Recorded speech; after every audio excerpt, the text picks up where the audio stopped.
This is episode 10 of the Riff Tacos podcast. My name is Paul Misko. I can't believe I'm saying episode 10 already.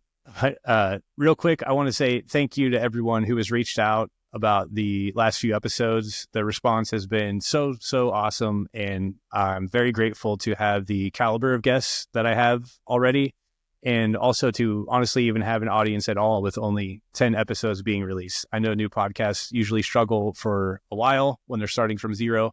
So thank you so much again. I greatly appreciate that. I just turned 40, so I'm officially old. And at this age, I never expected to be, one, playing guitar and From a Second Story Window again, or two, having a podcast that allows me to connect with all these awesome people and friends, old and new, and just be a part of the music industry again. But that brings me to my guest tonight. I'm joined by Nik Velleca, the founder of Wax Vessel, which is a record label that is committed to very high quality, small run vinyl presses that are designed with the collector in mind. They don't do represses ever. So if you miss a drop that you want, you're kind of shit out of luck, and you do have to just find someone that's willing to sell you their copy. But it's really cool. All of the profits go to the band. Their main focus has been metal, hardcore, grindcore bands that defined the early 2000s. So also, humble brag, I'm one of the few who are lucky enough to be a part of two Wax Vessel releases, with them releasing Robinson and From a Second Story Window. So, of course, I'm super stoked to chat with Nik tonight, get to know him better. He's a sweetheart of a dude, really cool guy. And quick reminder before we get started, if you're enjoying the show, please subscribe or follow wherever you are listening. Leave a comment, like the episode, and please leave a rating. It goes a long way in helping me reach new listeners, which allows me to continue to grow the show and keep bringing on cool new guests. So thanks again. Having said all that, let's get started.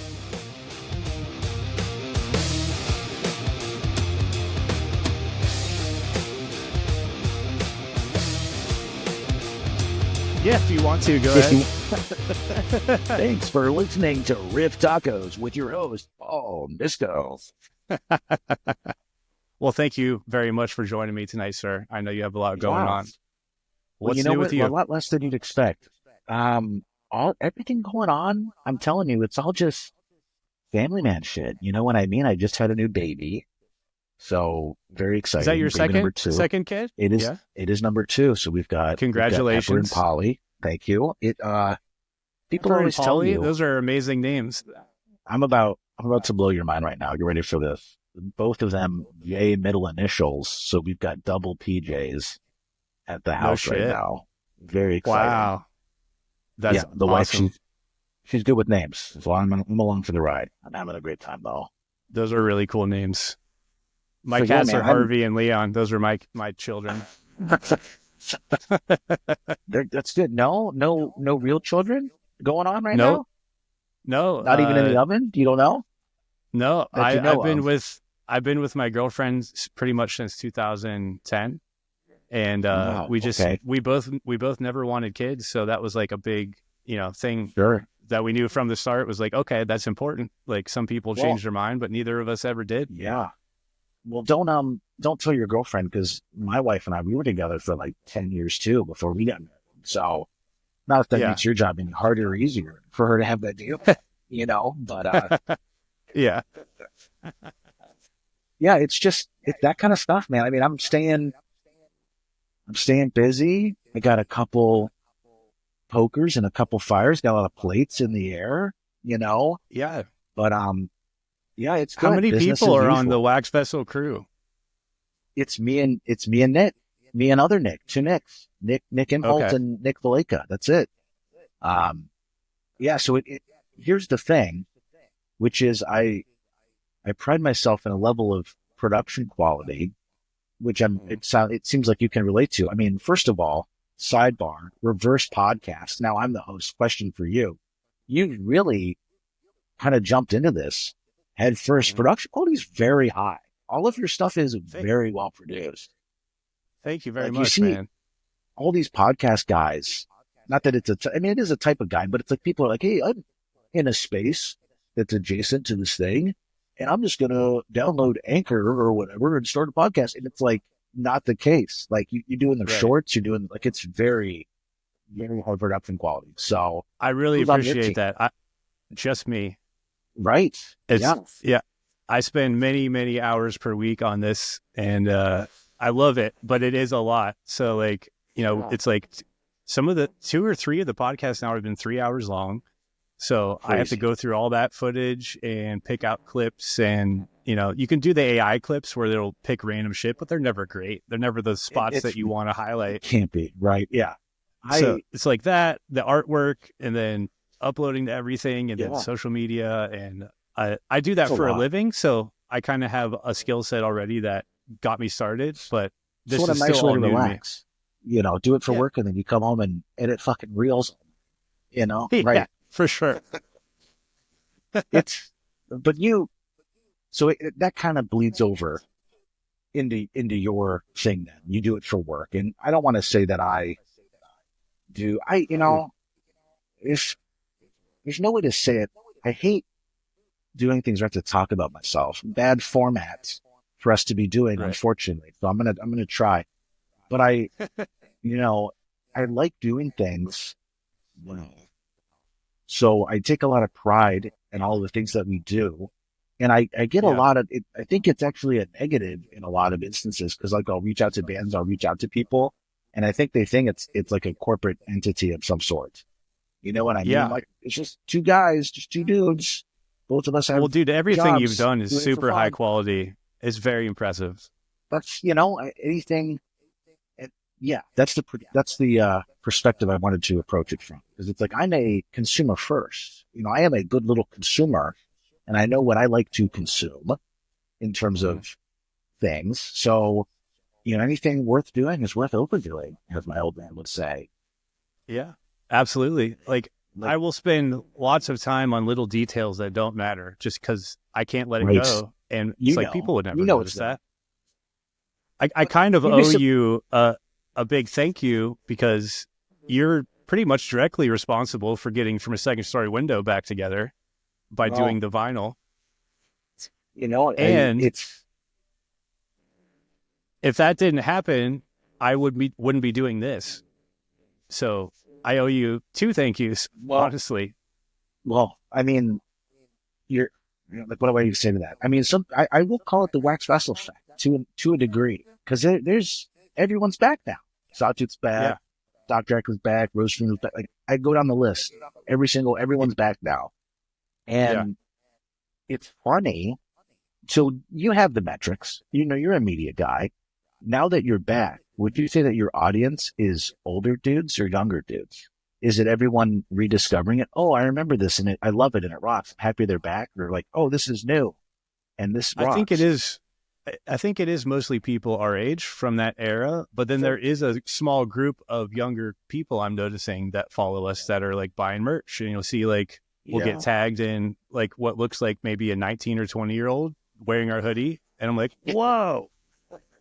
Dude, I had a group of teenagers from like California message me on Instagram asking about Robinson, like in tabs, how to play the songs, and like we want to start a band like this. And I don't know if it was the same group, but there was a drummer that messaged me, and he was like, "Is this lore accurate for Jeremy's drum kit?" And he wanted to know if the setup was right. Wow. And I was like, "Dude, you nailed it." So except he had one more crash cymbal. Yeah. So if that guy's watching, shout out to you because that was really cool. I mean, did you ever think you'd have a bunch of needle dicks minutiating you over is something Robinson related lore accurate? Crazy tournament. Never in a million years. And it didn't happen for the last 15 years either. So like doing this kind of sparked the band's getting excited again and reliving the past and starting new things, but also like I think fans as well. It's weird for me too because mine skews very old. I think my largest demographic, of course, U.S. is 29 to 35 or whatever the bar. I forget the age range that it breaks it down, but it does skew a little bit older for sure. Which it's funny to operate in a kind of music media space where everyone's that age. It's like I hate going online and accidentally being exposed to like a teenager's opinion on something. You know what I mean? Like it drives me crazy. Like I don't want to hear it. So I've really created a really nice, echo chamber for myself. It's very nice. It's just all old people who just want to talk about records, You The know, it's Facebook group is amazing. Like you've created a cool little cult following, and yeah, it like everyone is so supportive and cool in there, and just in there for the love of bands and records. yeah. And It, it's weird how it came together because I think it is very much rooted in, here I go. I'm going to get on my soapbox here. Here comes the do tirade. it. Here Let's comes go. the diatribe. It started very much as, you know, I, I am a record guy. I buy a lot of records, and we're coming up on this vinyl bubble, and it's like none of the things that I liked from my formative years are being represented across Right. all of these avenues, right? So it's like, okay, so, be the change you want to see, man. So I'm like, you know what? Like, we can jump back into the formation. That's an even longer story, but like it started off very just, you know, consuming based physical media. Like, how can I consume the things I want to consume? Like, it's like when people call movies content, you know what I mean? Like, there's certainly some artistry, like, it's a record, there's music on it, but, this format, it has this kind of quality because there's a little bit of barrier to entry. Like, you can't just put out records if you're a band. They're too expensive. So, Yeah. for your stuff to be on a record, it's like it has to mean something to someone for someone to put it on a record, right? Like, you can't just self-release a record if you're a small band. So it's like there's this gravitas a little bit. And I derailed myself. But no one was doing it in this kind of niche. I'm like, okay, I'm going to do this. And it was just only so I could just buy the things that I wanted to buy because I was big into like vinyl collecting as a hobby, which Right. now I feel like is a very fleshed out type of guy, record Yeah, it collector is. guy. Like it used to be like if you were a crotchety music elitist, you had a lot of records. And it was like a byproduct of that you were a record guy. Like record guy meant something different in the early Yes. 2000s than it does right now, I think. Yeah. Um, I felt that but shift. yeah, it's a hobby now. It's a commodity to a degree. It used to just be like dudes with books now. If you have a cool library, it's not like you're a book guy. It's like, oh, he's well read. He's very, very cultural, Yeah. very, Yeah. right? That's how it used Mhm. to kind of feel with records, but now it's a little Funko Pop, to be honest with you, right? Like it's a little bit Yeah. collecting for the sake of collecting, which, you know, is a gimmick that has been introduced with the end result of selling more records, which in turn makes bands more money. So, I mean, is it a necessary evil? A means to an end? I always tell bands, it's like, yep, let's do your Marvel movie. You know what I mean? Like, Mhm. do the wax vessel thing, make some money, and then you can go be an artist somewhere, right? Yeah. But But like what you do with it though is so cool because the quality of each release is just amazing. And like opening up the From a Second Story window one when I got it, which was much bigger than the Robinson one because that was just one record. sure, And seeing the inserts with the handwritten tabs and lyrics and everything, and it's just so beautiful. And it is a piece of art itself. And yeah. I'm not a collector. I don't collect anything. Like I've never have been. So So you think you're better records, than me, right? So okay, got it. Yeah, yeah. Now it's not a reverse. collector. I'm Cool. better than you because Yeah, I don't. right. Yeah, cool. Yeah, yeah, I get it, man. Very superior, very but cool guy. but I can really relate to you saying that like this what I wanted didn't exist, so I created it. And Yeah, that's how I look at writing music and always have is like I'm not trying to be someone. I'm not trying to be in any specific genre. It's just like I want to hear something that no one's doing, so let me figure out how to make it. And that's doing yeah, it for yourself. And that's always how I've approached music is like, I want to hear a combination of this band and this band. So I'm going to write a song that sounds like that because no one will, or my favorite bands will frustrate me. right, And I go, I want to hear you guys do this, but who am I to right. tell them? So I'll fucking do it. And that's what And it's always that's been about for me. and that's why I'm in this part of the industry. I think is because I want that level of because I'm a music guy, but I don't play any instruments. I'm not in any bands. You know what I mean? Like I don't even really go to shows. Like I don't like live music. Yeah. But he says, pretending to agree. Definitely, yeah, yeah, sure. No, I don't go to shows either. I don't. Right, After going on tour for however many years that was, 8 years straight, I was just like, I don't want to be in a show right now. I do. I love I know playing them, and I don't mean yeah. to be rude and like not support people, but yeah, it's like. Well, Plus, we're that's old, where I'm coming so. from. Right. I do have an out. I am old, but I'm like, how do I be a part of this theme in a way that isn't, you know what I mean, going to shows, which is kind of the watermark for, scene participation, right? Because I never, like, even going back, like, I went to shows when I was young, but it's like I ran, blogs, and it was all leak blogs, and it was online crotchety music digital hoarder content. You know what I mean? It's like, ooh, we got the leaks, like this rare, obscure, Ukrainian deathcore demo. You know what I mean? Like, that was very much the scene that I occupied. And then I was like a big CD collector. Like, I always liked I love genres. I love categorizing things. It's like, is it my, autism special focus to just, needlessly have to categorize things and like, you know what I mean? Like, it's not, that's what I have to do to participate, right? Which is I have a bit of OCD, so I get that. Yeah. Yeah. So it kind of just feels like an extension from that. Like, I did the blog stuff. I leaked everybody's music, general piece of shit. I did some reviews and stuff, but it was mostly just leak blogs, right? Because I was a teenager and didn't have any money. So it that can be good and kind of like helpful to some bands though, depending on who you are. No, don't do it. I'm not gonna. No. You got. I mean, the barrier. What's the barrier to entry now? $9 at the very least to pay for Spotify. Like, stop stealing music. Like, you have to stop. For anyone watching. Oh yeah, please. I get it. Not that. Actually, stop streaming music too. Just buy something, right? Like, I'm guilty. I'm so anti. I know. I am too. I love trading, for convenience, my morals and things. It's easy to do. Yeah. Man, it was. I forget where we were going with this. I'm so sorry. I'm going. I don't know. On this, but that was. That's what we're here for. No structure. Just talk about whatever you're feeling.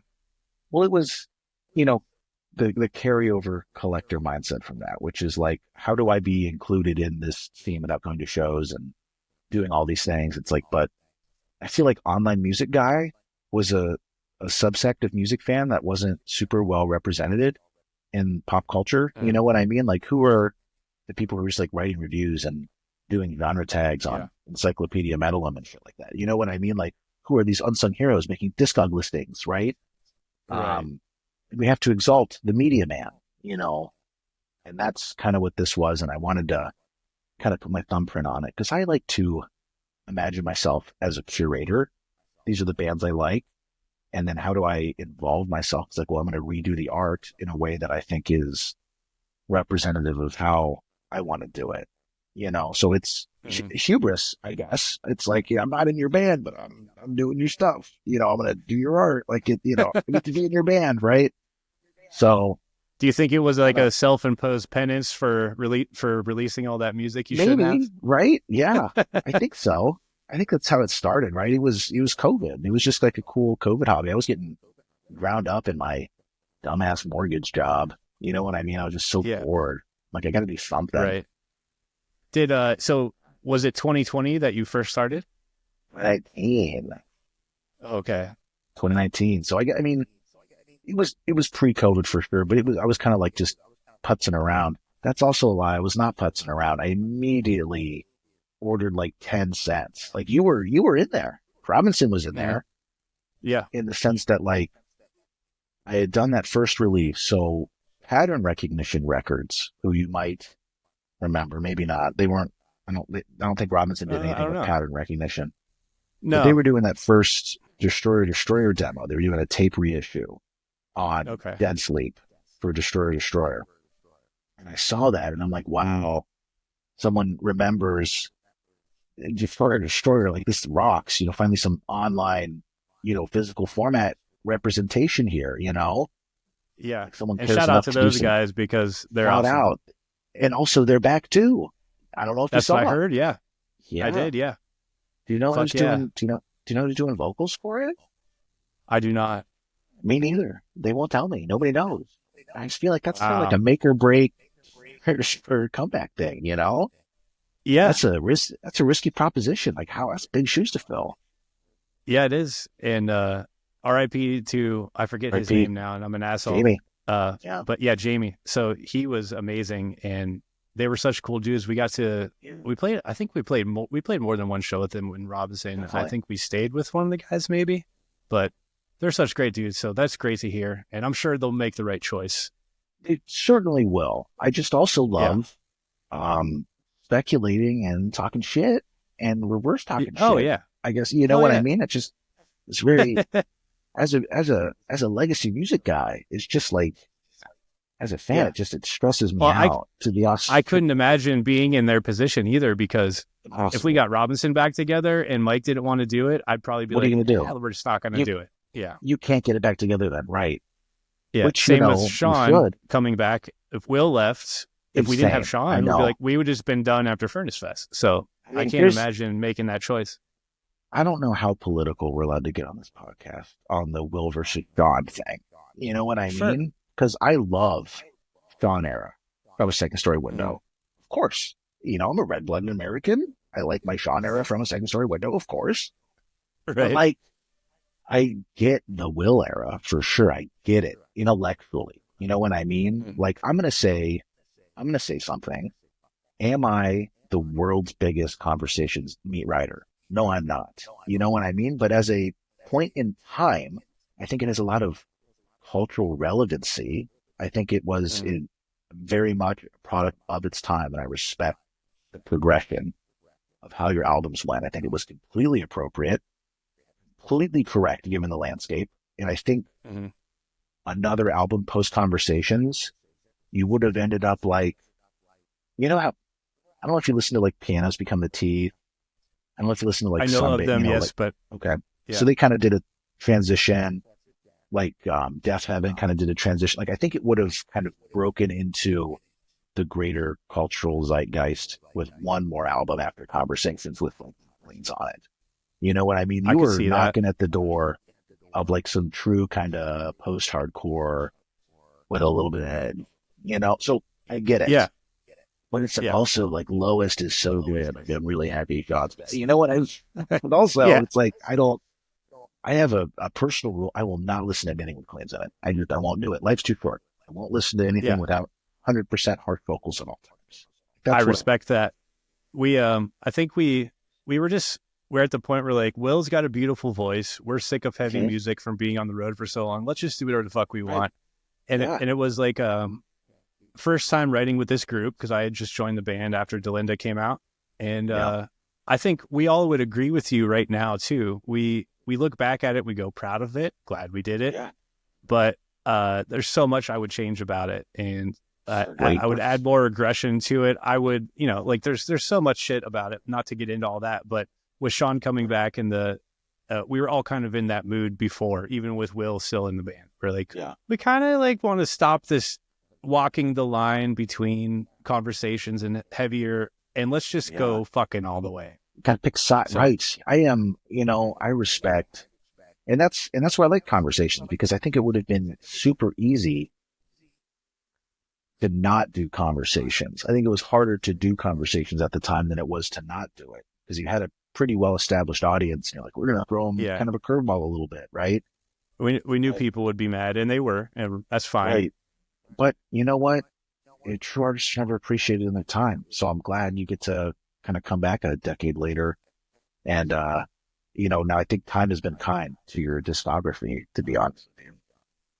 Yeah, I would agree. I think we had a bunch of new people find us after we broke up. And so those people generally like Conversations because it was the newest one. Yeah. And right. Then you have the split between the old people and the new people. And, we were just like, this is really interesting. A lot of people messaged us saying, I've never thought I'd get to see you guys live. I found Conversations in 2012. And we're like, wow. I think there's really only two types of From Second Story Window fans, which is one word master race. And then I'm 20 and it's all good, One word master race. That's fantastic. I get it though. I know who all those people are. Guilty, it's me, right. Yeah. It's everyone in the Wax Vessel group. We're all 40 What do you years think old. of Delinda minus the cleans on Delinda? Here's the thing. Delinda is so for me, so this is the thing I love the most in the world, which is an airtight, like an airtight EP. I love like a little one word, airtight kind of EP. And then you go into a full length with crazy high production quality and it retains kind of the same tone. And you're like, this is what they were saying on the EP. And now they've got the full length to say that the thing that they're doing. And I Fully think Delinda realize hit it. that Yeah. 100%. I love that album. Absolutely. Mm. Little too many cleans for me. You know what I mean? If I was a revisionist, I would use a robot to get rid of all the cleans, of course. But I don't think, no, it doesn't detract from it in any kind of way that is meaningful. You know what I mean? Like it contextually, they totally work. I wasn't on that record, so I can talk about it from a fan's perspective. But I thought they fucking nailed a lot of it. And this things we agree on in the band now is like there was too much forced into some songs that didn't need to be as long. And Fastwo songs were always long, but just too many parts compared to the EP, which was a little more solidified in the songs. Yeah, absolutely. No, I mean, the EP is tight. EP, you know what I mean? Yeah. I don't think the LP format, everybody would benefit from some level of producer on an album. You know what I mean? But like, who wants to listen to fucking anything anyone has to say when they're in their 20s? You know what I mean? It's like, hey, we should. Yeah, especially when you're that age, right. they're gonna be like, maybe you should, do that 3 last times, or no, this song doesn't need to be 8 minutes, and you're like, fuck you, this is my art. But then, and now I'm like, oh, I think I agree.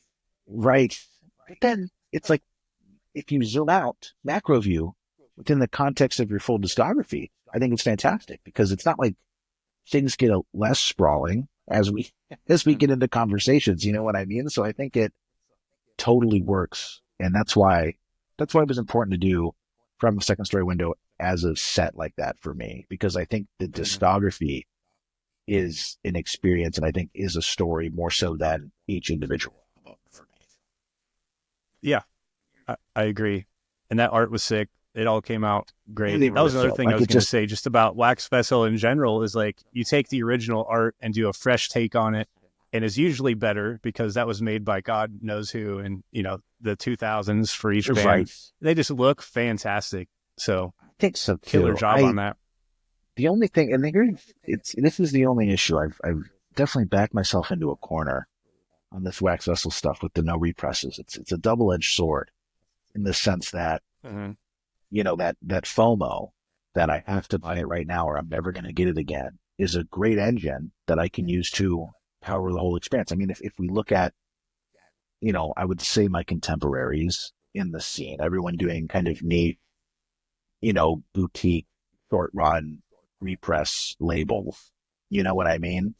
They all have copies of shit in their store and it's price. You know what I mean? So I think there is a level of panache to the no represses thing is a mechanic. It has gamified it to a degree, but the end result is they all sell out and then guys make a lot of money. The flip side is that, like, man, I think the only time we talked on Robinson you were like, I don't want it brown. Like, we want it black and white. I'm like, I got the little brown in there. But it's like all of those first, 15, I would love to, redo. You know what I mean? Just in the sense that, I have more money now. Like, I was so scared to spend any money in the beginning because it was like, no one was buying records back then, really. It wasn't like a scene, per se, online. Yeah, that's got to be scary at first before you develop this following. And and they didn't sell out. Like I had copies for weeks and weeks and weeks, right? But it's like now, it's like I'll get, Elia Cantor will spend $7,000 on an art piece or something. You know what I mean? Because it's like that's how I want it to look, and I know that it's gonna sell out, so I will do a larger budget. Right. But also, and I don't want this to sound revisionist because it's not, but it's definitely a crazy thing for someone to say. So I understand to our listeners at home that you think that I'm a blowhard. You know what I mean? That I'm sucking my own ass right now. Like, I get it. I'm prefacing by saying that. But it's like, how every gent album from 2011 to 2015. It was all like space and planets, and then like every, deathcore album was like that, black rectangle with the logo. You know what? Like you can identify an era that something was made in based on the album art. And that's why I had the same dude do all the art for the first like 20, because it's like, I thought that would be so cool, because I didn't think it was going to be, more than a handful of releases. I'm like, if someone discovers Wax Vessel as the label in the future, there's a really cohesive message, and that'll really kind of, right. pin it to a point in time. I can totally see that. And they don't look too similar in a bad way either. Whereas, right. Yeah, but they're definitely I think all that was part very of the smart. set, like it's very thematic, right? And now, And what's his name like, again, by the way? Because he's amazing. Ben Hoagland. Yeah, he Ben is. Hoagland, Ben right. Hoagland of Ben. He's in the band Extortionist. Ben Hoagland art design. And he did such a phenomenal job for years and years and years. I've got a few more from him. Like he's still in the mix. I love working with Ben. And Sick. it's just like I was getting to the point where it's like, okay, this is like, I can't have all of them, dude. Right. You know what I mean? Like now it's becoming like I don't want to say gimmick, but now it's becoming like becoming twee. Like it's becoming, a little bit, right? Like it's becoming like every Wes Anderson movie is a Wes Anderson movie, and you can either like it or not like it. And it's like, I didn't want that to happen, where it's like, yeah, I like the Wax Whistle thing, but like, it's just the same fucking art, everything. You know what I mean? I didn't. Yeah. So I've got to mix it up. Well, if you only planned on doing a few at first, that makes sense. Like you didn't have a plan for more than that. I did not. And there are a couple things that at the time I was like, these are going to be cool ideas if I ever do a ton of these, that I still do. It's been 100 releases, next release. And all of my spine text is still inverted. So if you have a Wax Vessel record on your shelf, it stands out because the text is upside down versus all your other records. I Sick. I don't have I did not notice that. Yeah. That it was on every one. I mean, that's cool. So if you have your Wax Vessel section, all the text is inverted. None of the center labels have any identifiers. So you have to physically engage with the record, and you have to listen to it to figure out what side to play. You know what I mean? Like, can't cheat. Can't just find your favorite song. You got to listen to it. No identifiers, no text on the center labels. When I first opened from a second story window, I was like, what the fuck record is this? And then now I'm like, I appreciate that, and I see what you're doing here, and the level of detail and thought put into all of this is just like, that's amazing, dude. You got to interact with the medium. I like playing with, I think the medium itself is very important. So I think stuff like that is very, very cute, very fun, for record nerds, right? I was just talking with whoever, one of my recent guests, about just CDs and how you before streaming, you had to go to the store, pick it up. It was a whole thing, and it meant so much more to you. You take it home, you open it up, you smell it, you put it in, you're going through the booklet while you're listening, reading the lyrics. You knew all the band members' names because you read all that shit, like liner notes. Right. Way more special, experience. That's why I'm Team Records, because a lot of people are anti-record now. Like they think that we're past kind of record heyday. And I have 2 data points that I would like to share with everybody, which is one, CDs can get bit rot. You can have your CD oxidize, and you're gonna lose that data over time. So my dad, for all of our home movies, he bought glass CDs with gold recording layers, the ones that the Library of Congress uses, and those are good for 80 years of data preservation. Wow. But it's like, I can pull a record from the advent of records off the shelf and play it right now. You know what I mean? So even though it's a little chintzy to put this kind of garage bandy recorded digital music on a record, like, I think that from an archival purpose, because we've already lost all these classics once. You know what I mean? Like, we lost MySpace, and then YouTube's going to shut down one day, and then what? Then we're all fucked. You know what I mean? Like, someone's going to get a licensing issue on Spotify, and we're fucked again. Like, I think the records make it very permanent, so that's important to me. I think it makes you listen to a full album. Like, you can't skip around. And I think the death of the full album listening experience is the thing that hurts me the most about the internet era. I fucking hate the internet. I hate internet music. I hate single culture. You know, I've always been a full record guy. Like I would pick whatever mood I was in, I would put that CD into my car and I would start it on track 1 and let it go all the way through, no matter what.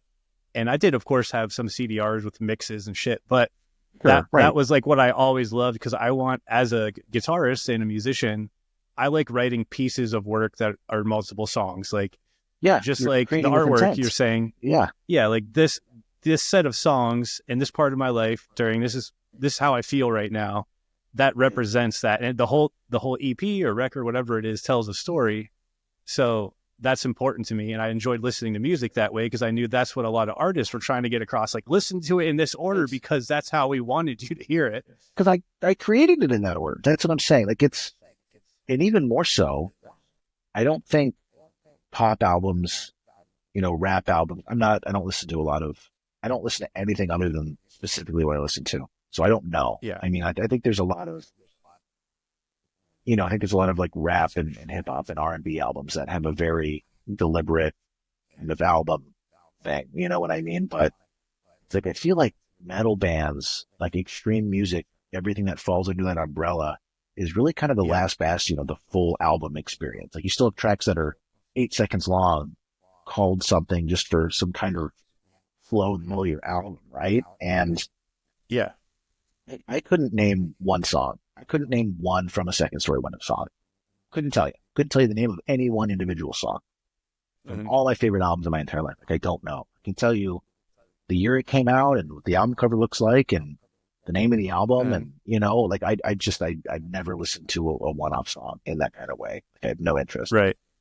Yeah. We've only released singles so far. And I know none of us wanted to do that, but it's just out of necessity.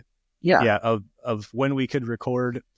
And like, our first idea was like, let's do So Say We All, is just, let's drop one song as like, okay, we're back. And then we'll follow it up with an album. And we just, like, the time and money to go up to a studio and like, everyone's got kids besides me and businesses. Like, it just wasn't doable. Right. So then we eked out 2 songs, and then we're like, okay, we're kind of in the same spot again. Now that Sean's back, let's just drop a banger and then we'll follow it up with an EP later.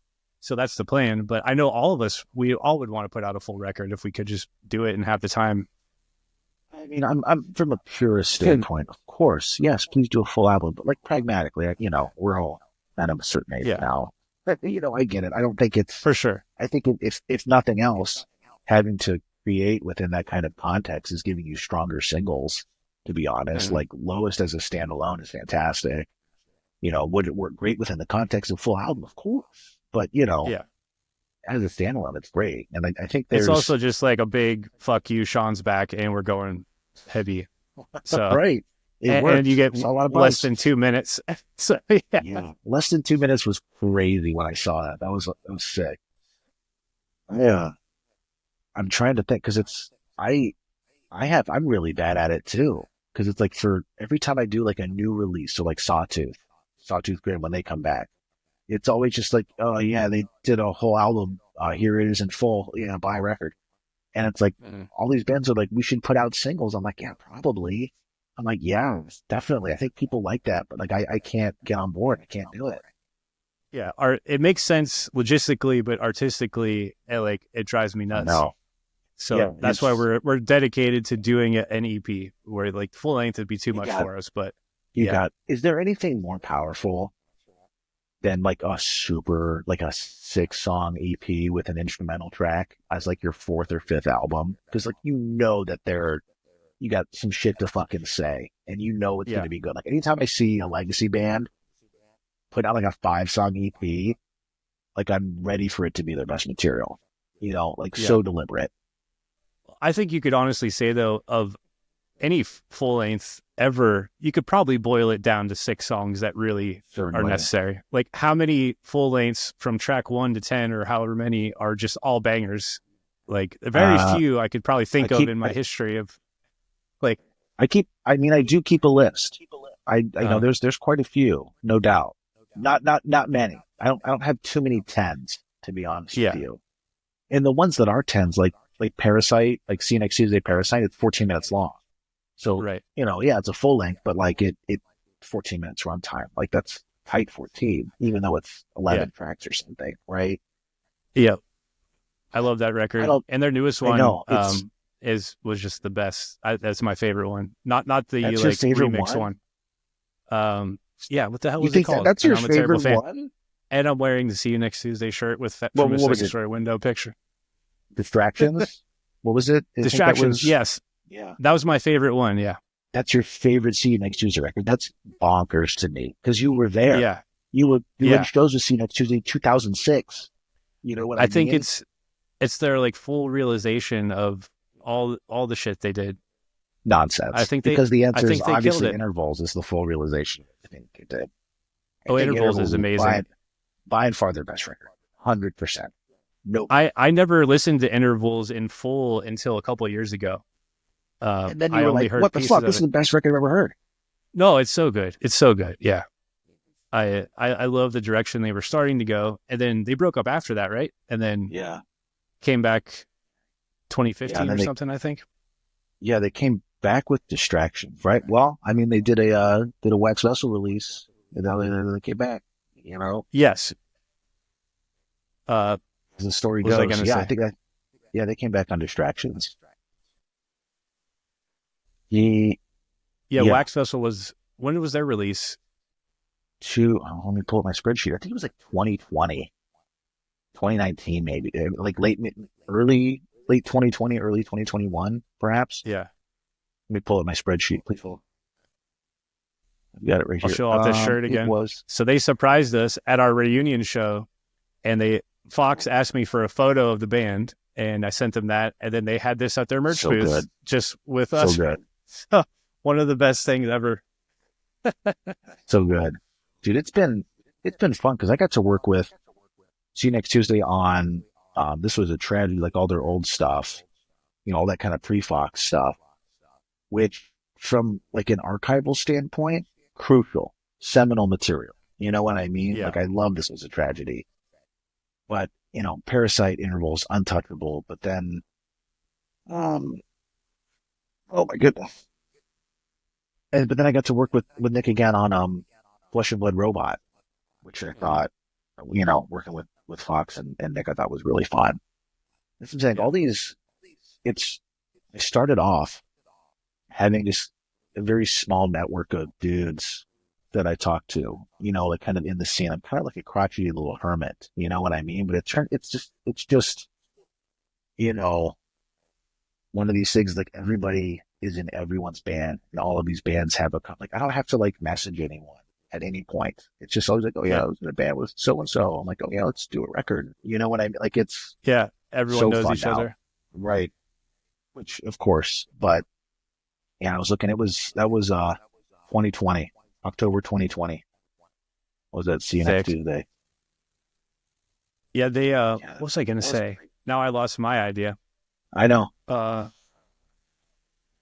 Yeah, I mean, I was going to ask because I did a intro before we started talking about you and everything, and I was like, humble brag. I'm one of the few people lucky enough to be a part of 2 Wax Vessel releases. And then I was going to ask you, do you know how many people have that honor? I have to look it up. So I think Rich Lombardi is number 1. He's at like 6. 6. Holy shit! Across everything, because he did Cloacal Kiss. He did Snake Baptist, and then he did 3 Sawtooth Grens, Cuddle Monster, Pervivore Good, Jabberwocky. Yeah, so Rich Lombardi's at 6.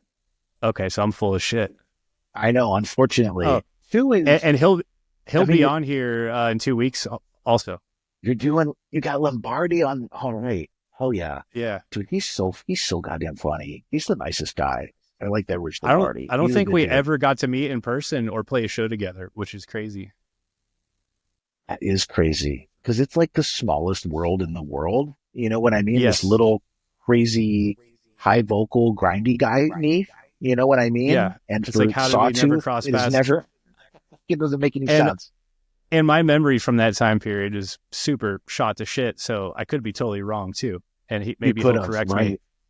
The problem with Sawtooth is that they were too early. They were doing shit like 4 or 5 years before anyone else. Yes. They were like way too soon, I think. Like they weren't in that 2008 thing that Right. everybody was doing. You know, they were like 2004.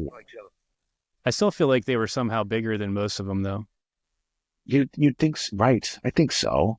I don't know. That was always the name. That was like I'm an alternative guy with alternative tastes. I'm into the Sawtooth Grin. You know what I mean? Like that was, Yeah. I take it back. It was number 12. Number 12 was you were an edgy guy if you listen to number 12, That's you true. know, Yep. Yep. because that was like mainstream enough, you know, like you could get a number 12 shirt at Hot Topic. You know what I mean? So that was like, Yeah. you were cool. Like all that sharing shit was cool. See you next Tuesday with I cool guy still have stuff. my number 12 shirt from like 2004 or 5. Yeah. It's Well, it's like a tan color with like a maroon. I still wear it to this day. so sick. Dude, Extra medium. I'm gonna have to yell at my mom now that she's here because it's like there was a phase where it's like I had all these fucking shirts and they were too gross. They were too, you know what I mean? My mom I know she threw them all away. I don't have any Oh, shirts for that my time mom period. did too. I had so many sick, like there was an old Every Time I Die shirt that had like a syringe on it and like it was like these Right. three symbols and it was like drugs and whatever, but she's like, you're getting into terrible things. And I'm like, I'm It's late. 18. I know. And then she threw it Oh away. no. It's the burning of the library of Alexandria. It's these moms throwing away shirts. You know what I mean? Like it's tough. Yeah. I lost too many good shirts that way. Right. Yeah, it was. Yeah, Sawtooth was in the mix. I mean, they're on my list. I think good. They're second to most recent. I'm not counting Jabberwocky, but you know, I think they're the only people. You know, they had a flawless discog, and then they were on for 20 years, and then they came back and dropped good, which might be the best comeback record of all time. So the bar is very high for you guys, unfortunately, because Yeah. Sawtooth did it so good on their comeback. Yeah. We're taking our time, that's for sure. I want it to be right because who knows what we'll do past that, if anything, you know. Right. Something. I think you can get Robinson back together. I think From a Second Story Window is going to go great, and then we get a Robinson EP. I would love to, but I don't know if I have it in me. I do so much shit, like all the social media, all that, relearning the old songs, and I have the time for it to like sit here and listen and figure out because there's no tabs for Yeah. most of it. Rob Right. had some tabs from Delinda, but like I don't know, it's just so much. And now with doing this all the time and this becoming like a part-time job, Yeah, I it's guess like I don't know that's if I have true. another full reunion in me. Don't do a full reunion. Just do a little EP, a little EP. Let's do a little web release. Just be internet. You know what I mean? You don't have Yeah. to play it. I don't know. Also, like if I haven't talked to Jeremy in a long time, I think he was in Hawaii for a while, and then I think he's in California now. So it wouldn't even be logistically possible. And has he played drums in the last 15 years? I don't even know. Who knows? Right. Is But I drums like believe he riding could a do bike it if though? Do you know? for Nick it was. Okay. Because I took piano, I took guitar. You know, I did all those things as a kid. And I could like play. I cannot play piano anymore. Like I completely lost it, 100%. You know, can't do it all. Zero. I took it in college for a little bit. It was the only class I got an A in. I mean, did you retain it when you go to the mall and they have the piano on the floor? Do you bust it out? I can play a power chord. That's it. That's And then it. like That's all make you it need. minor, And do but some I don't know little, what yeah, anything's called. Yeah. yeah, me neither. Yeah, I was never a I music could theory guy. pretend for like 5 minutes. That's all you need. That's all you need to let the girls at the house party know that you're a sensitive guy who could play piano. You know. Right. This is an A minor. Oh, wow. Oh, I had no idea. So you played how many instruments, but you never started a band? Okay, I take it back. So I was in some bands. So here's the deep cuts. So as most of us, I was a teenage boy in high school, right? And I was listening to a lot of music. So I was in a lot of not good bands. I played bass because it was the easiest, of course, you know. Right. And whatever the guitar guy was doing, like I'd be like, hey, can you tune my bass before we start practice? And then I'm like, tune it to your guitar. And then I just do exactly what they were doing. You know what I mean? Right. So I was there. I was occupying space, right? And I was in a couple. It was mostly me and my little brother. And We never had any notoriety. I played a show with Every Bridge Burned. That was the highlight of my whole music career. It was about the biggest thing we ever did, to be honest with you. But no, it didn't click for me. It didn't work. Fortunately, Right. I never had the charisma. I didn't have the band guy mindset or the desire to learn. So I definitely don't have the charisma, but I was always a shy kid, but I really enjoyed like being on stage was the one place where I could let go and be like, I feel this is like, I don't dance, I don't sing. This is my way of like doing whatever that is. But now imagine, if you will, you get on stage and it's even worse. You're like, oh no, all the things that I don't normally do, now I have to do them on a stage. Yeah. If that doesn't come naturally, then it did not. So I had to balance that. Yeah. Thankfully you did not. Thankfully you had a happier ending to your story and you get to play guitar. Yeah. I dropped out of college to start again because I thought it was over. Robinson broke up. We were called A Good Day to Die. I think we may have changed the name before that. And then I was like, I'm going to go to school and we're never going to make money. And we all just were like, okay. And I went to Kent State for 3 semesters. All I did was drink. And then we decided to get back together. So I was like, okay, fuck this. Twist my arm. Right. Why don't you? Yeah. Right.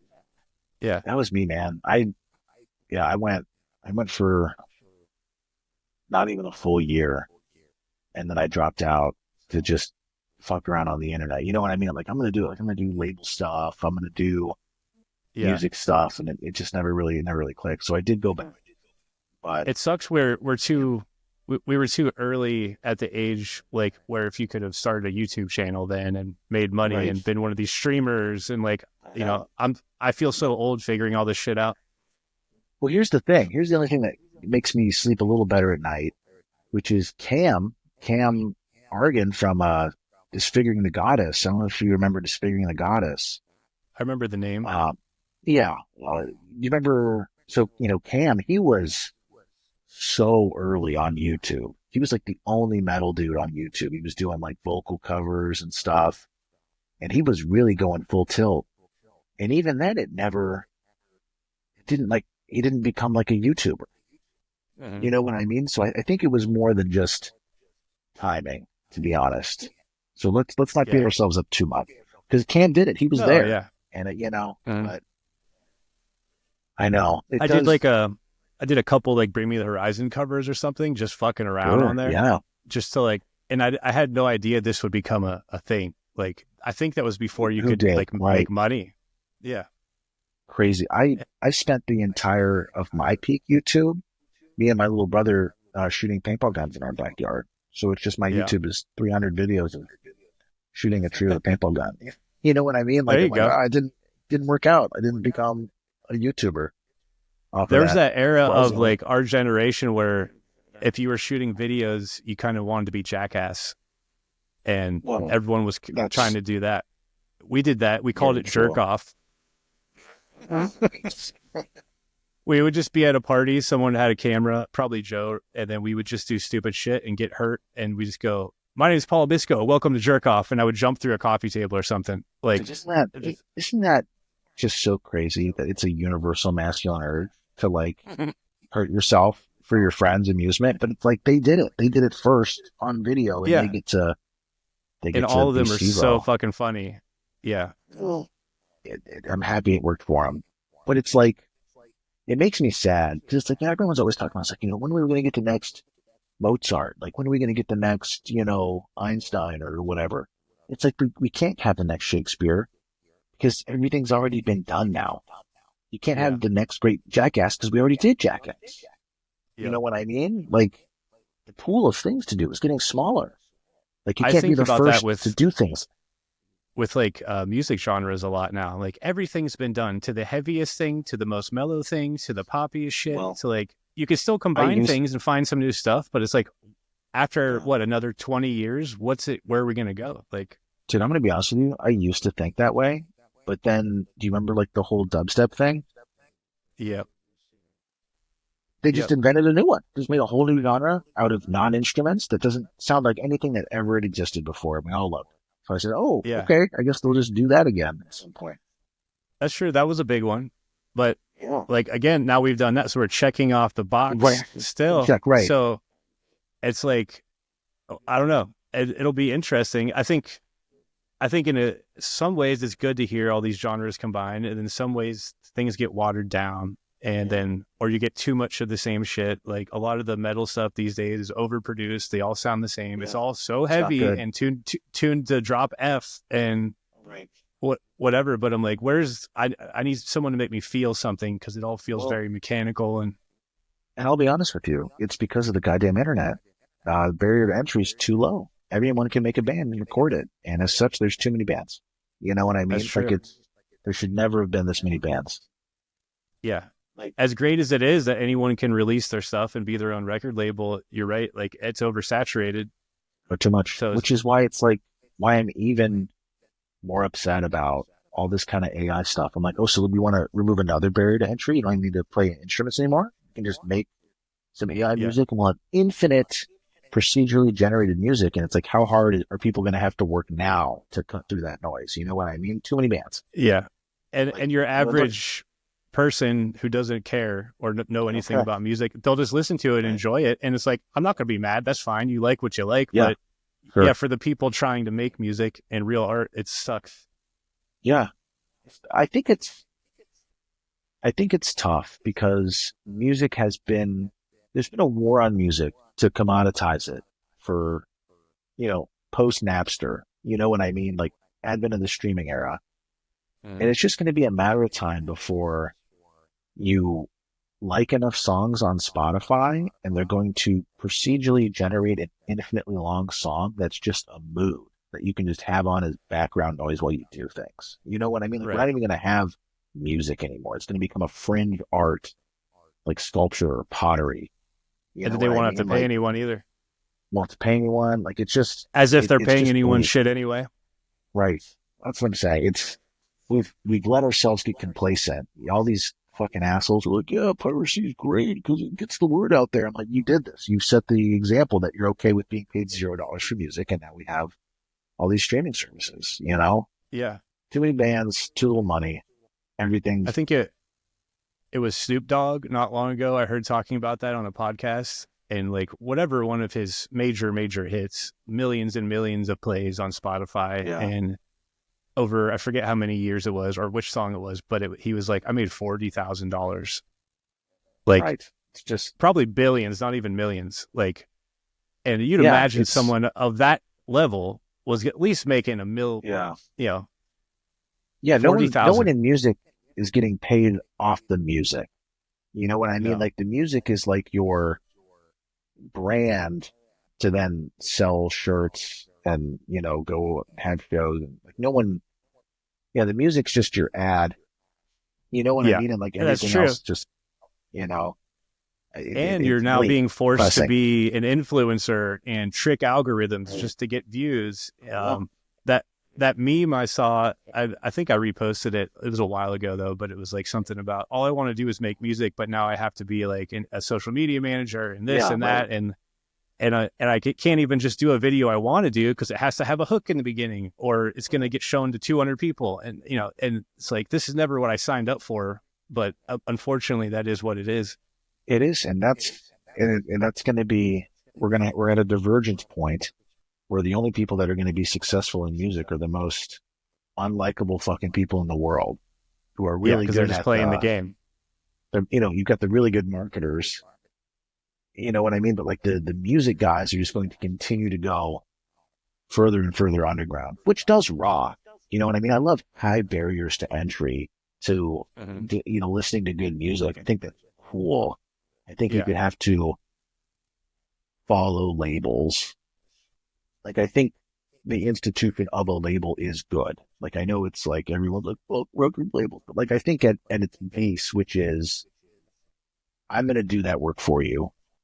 I have a sense of taste that I've developed over X number of years, and these are the things I like. So I'm going to exalt these things, and you follow me for music. It's a restaurant critic, right? Like, I think there's value in. There is value, but a lot of them don't feel that way, and they're just doing it for the money, right? And that's the problem. We need more people that care. Yeah, unfortunately, unfortunately, there's no, ethical consumption under capitalism. Everything has to be a fucking race to the bottom, fucking commoditized Right. piece of We need more of value you. extracting bullshit. No, we don't, because then no one will do it because it sucks. You know what I mean? It's like I've backed myself into a fucking corner. I'm like, damn, I wish I could make some fucking money. Like this shit sucks. It's too much work.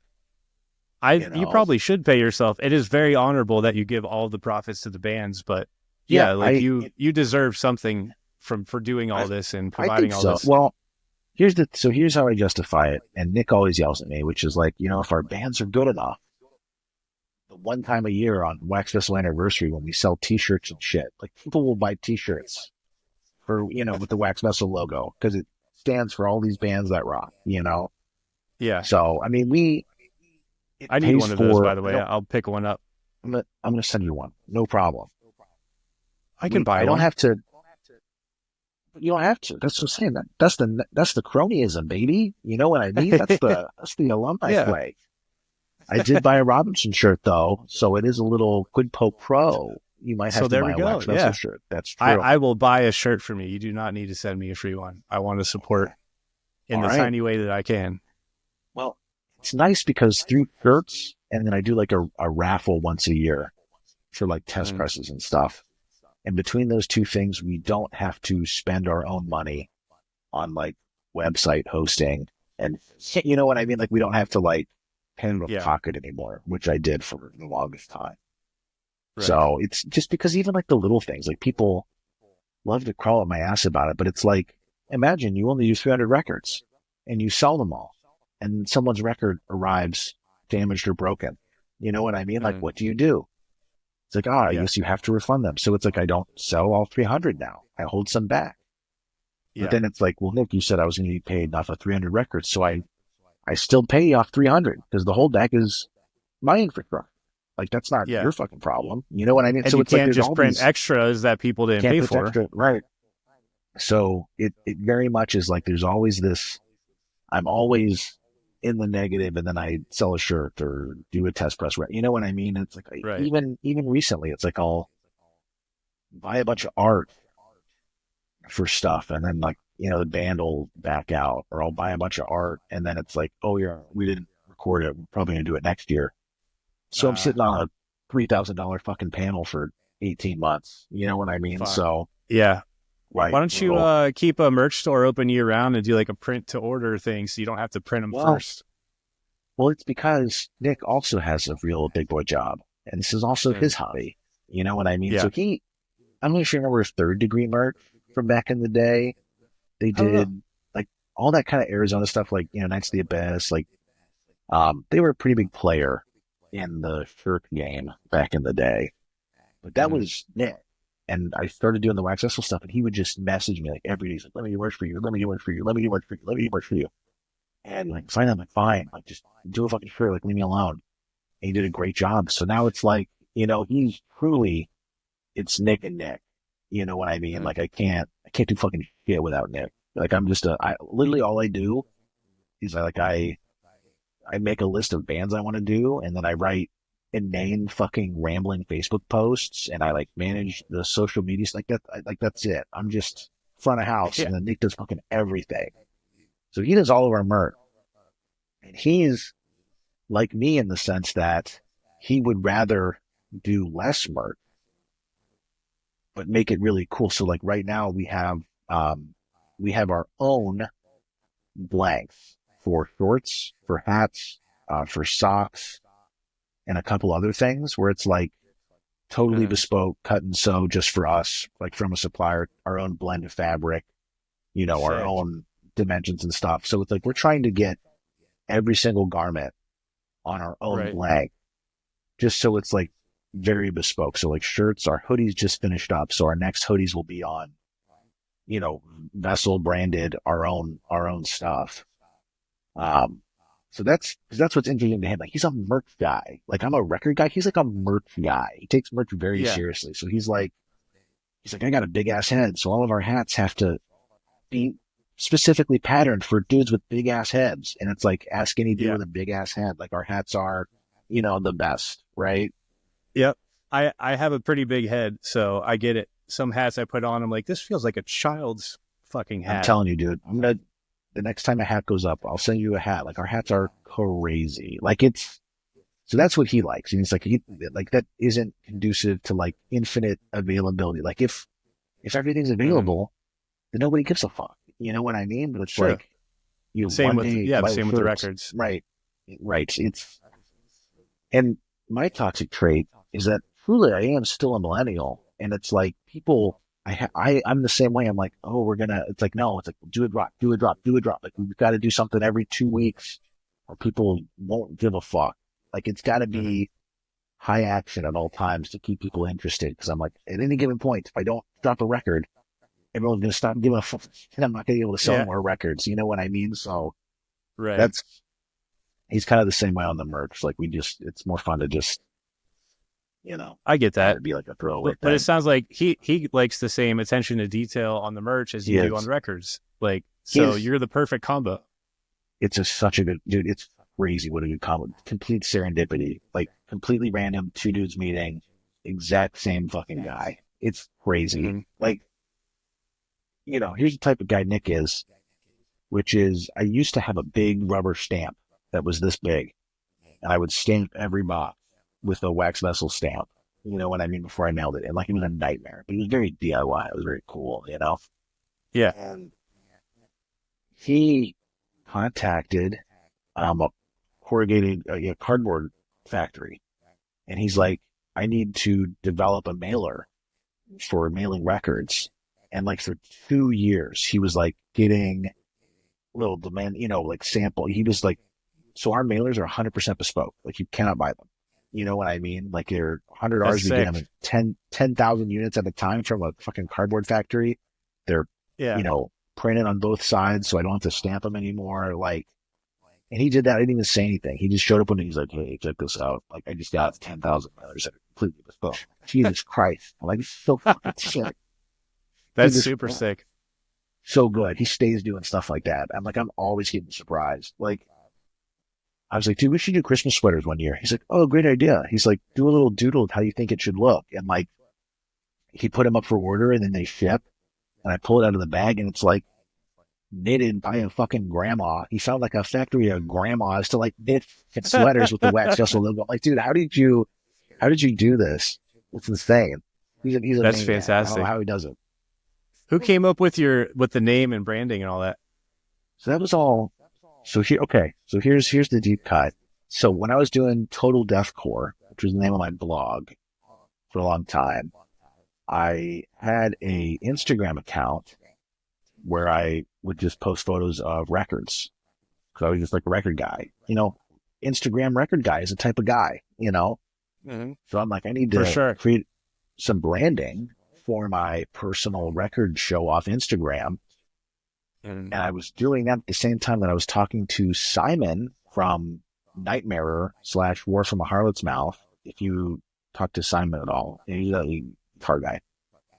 But he was kind of kicking around the idea. He's like, I want to start a label, I think. And I'm like, dude, let's start a label. We're both Instagram record guys. Like, that was our, he was like 2018 at this point. We're like, there's people who really give a fuck about taking photos of records and putting them on Instagram. I'm like, there's something here. Do. I'm like, right. It's like records were just starting to be like, you could get a splatter. You know what I mean? Yeah. Like, everything was like solid color or like color merge or like, merges and stuff. And then like splatters are rolling out, like it's reading a bit more intricate. And he's like, dude, I think we could, make it past. Let's do a label that just kind of does this kind of like bespoke stuff. I'm like, very cool. So we were just brainstorming and I was like, well, here's my personal record Instagram that I have. It's called Wax Casket. And he's like, that's kind of cool, but I don't like it. He's like, what about Wax Vessel? I'm like, wow, that's a great name. That's great, but it sucks. Right. Yeah. So, and then like a week went by. He's like, you know what? I don't want to do that. He's like, I don't want to do a label. I went, oh, okay. So nothing happened then at all. So then like a year went by and Pattern Recognition was doing Dead Sleep by Destroyer Destroyer. And they weren't doing records. So I just messaged them. I'm like, hey, I buy all of your stuff I've been kicking around this idea of doing like record stuff, like limited run records to go with these limited run tapes that you're doing. We should partner up. You know, you already have, you know, the licensing and the rights and everything. Like, let me hop on and do the records. And they're like, okay, what's the name of your thing? And I'm like, it's Wax Vessel. It's the Instagram that I have, you know? Right. Right. So that's how the name came through. And then, I wish I could, wonder if I can do this. Please hold. Can I screen share on here? You know what? I've never tried to do that. Interesting. Oh yeah, you can. Or at least I can. It's a presentation screen. I wonder if I can do this. Do you see at the bottom where it says share? Oh yeah. Okay. If you'll humor me, I think this is a fun little piece of lore. I'll describe it for the people listening to audio version. Oh yeah. Okay. So I hit up this guy, Darren. He was at Glorious Glorification, which, if you don't know, was the fucking logo guy of the 20 teens. Like, if you were anybody, you had a logo from him. You know what I mean? Let me presentate. Oh, no, let's do screen.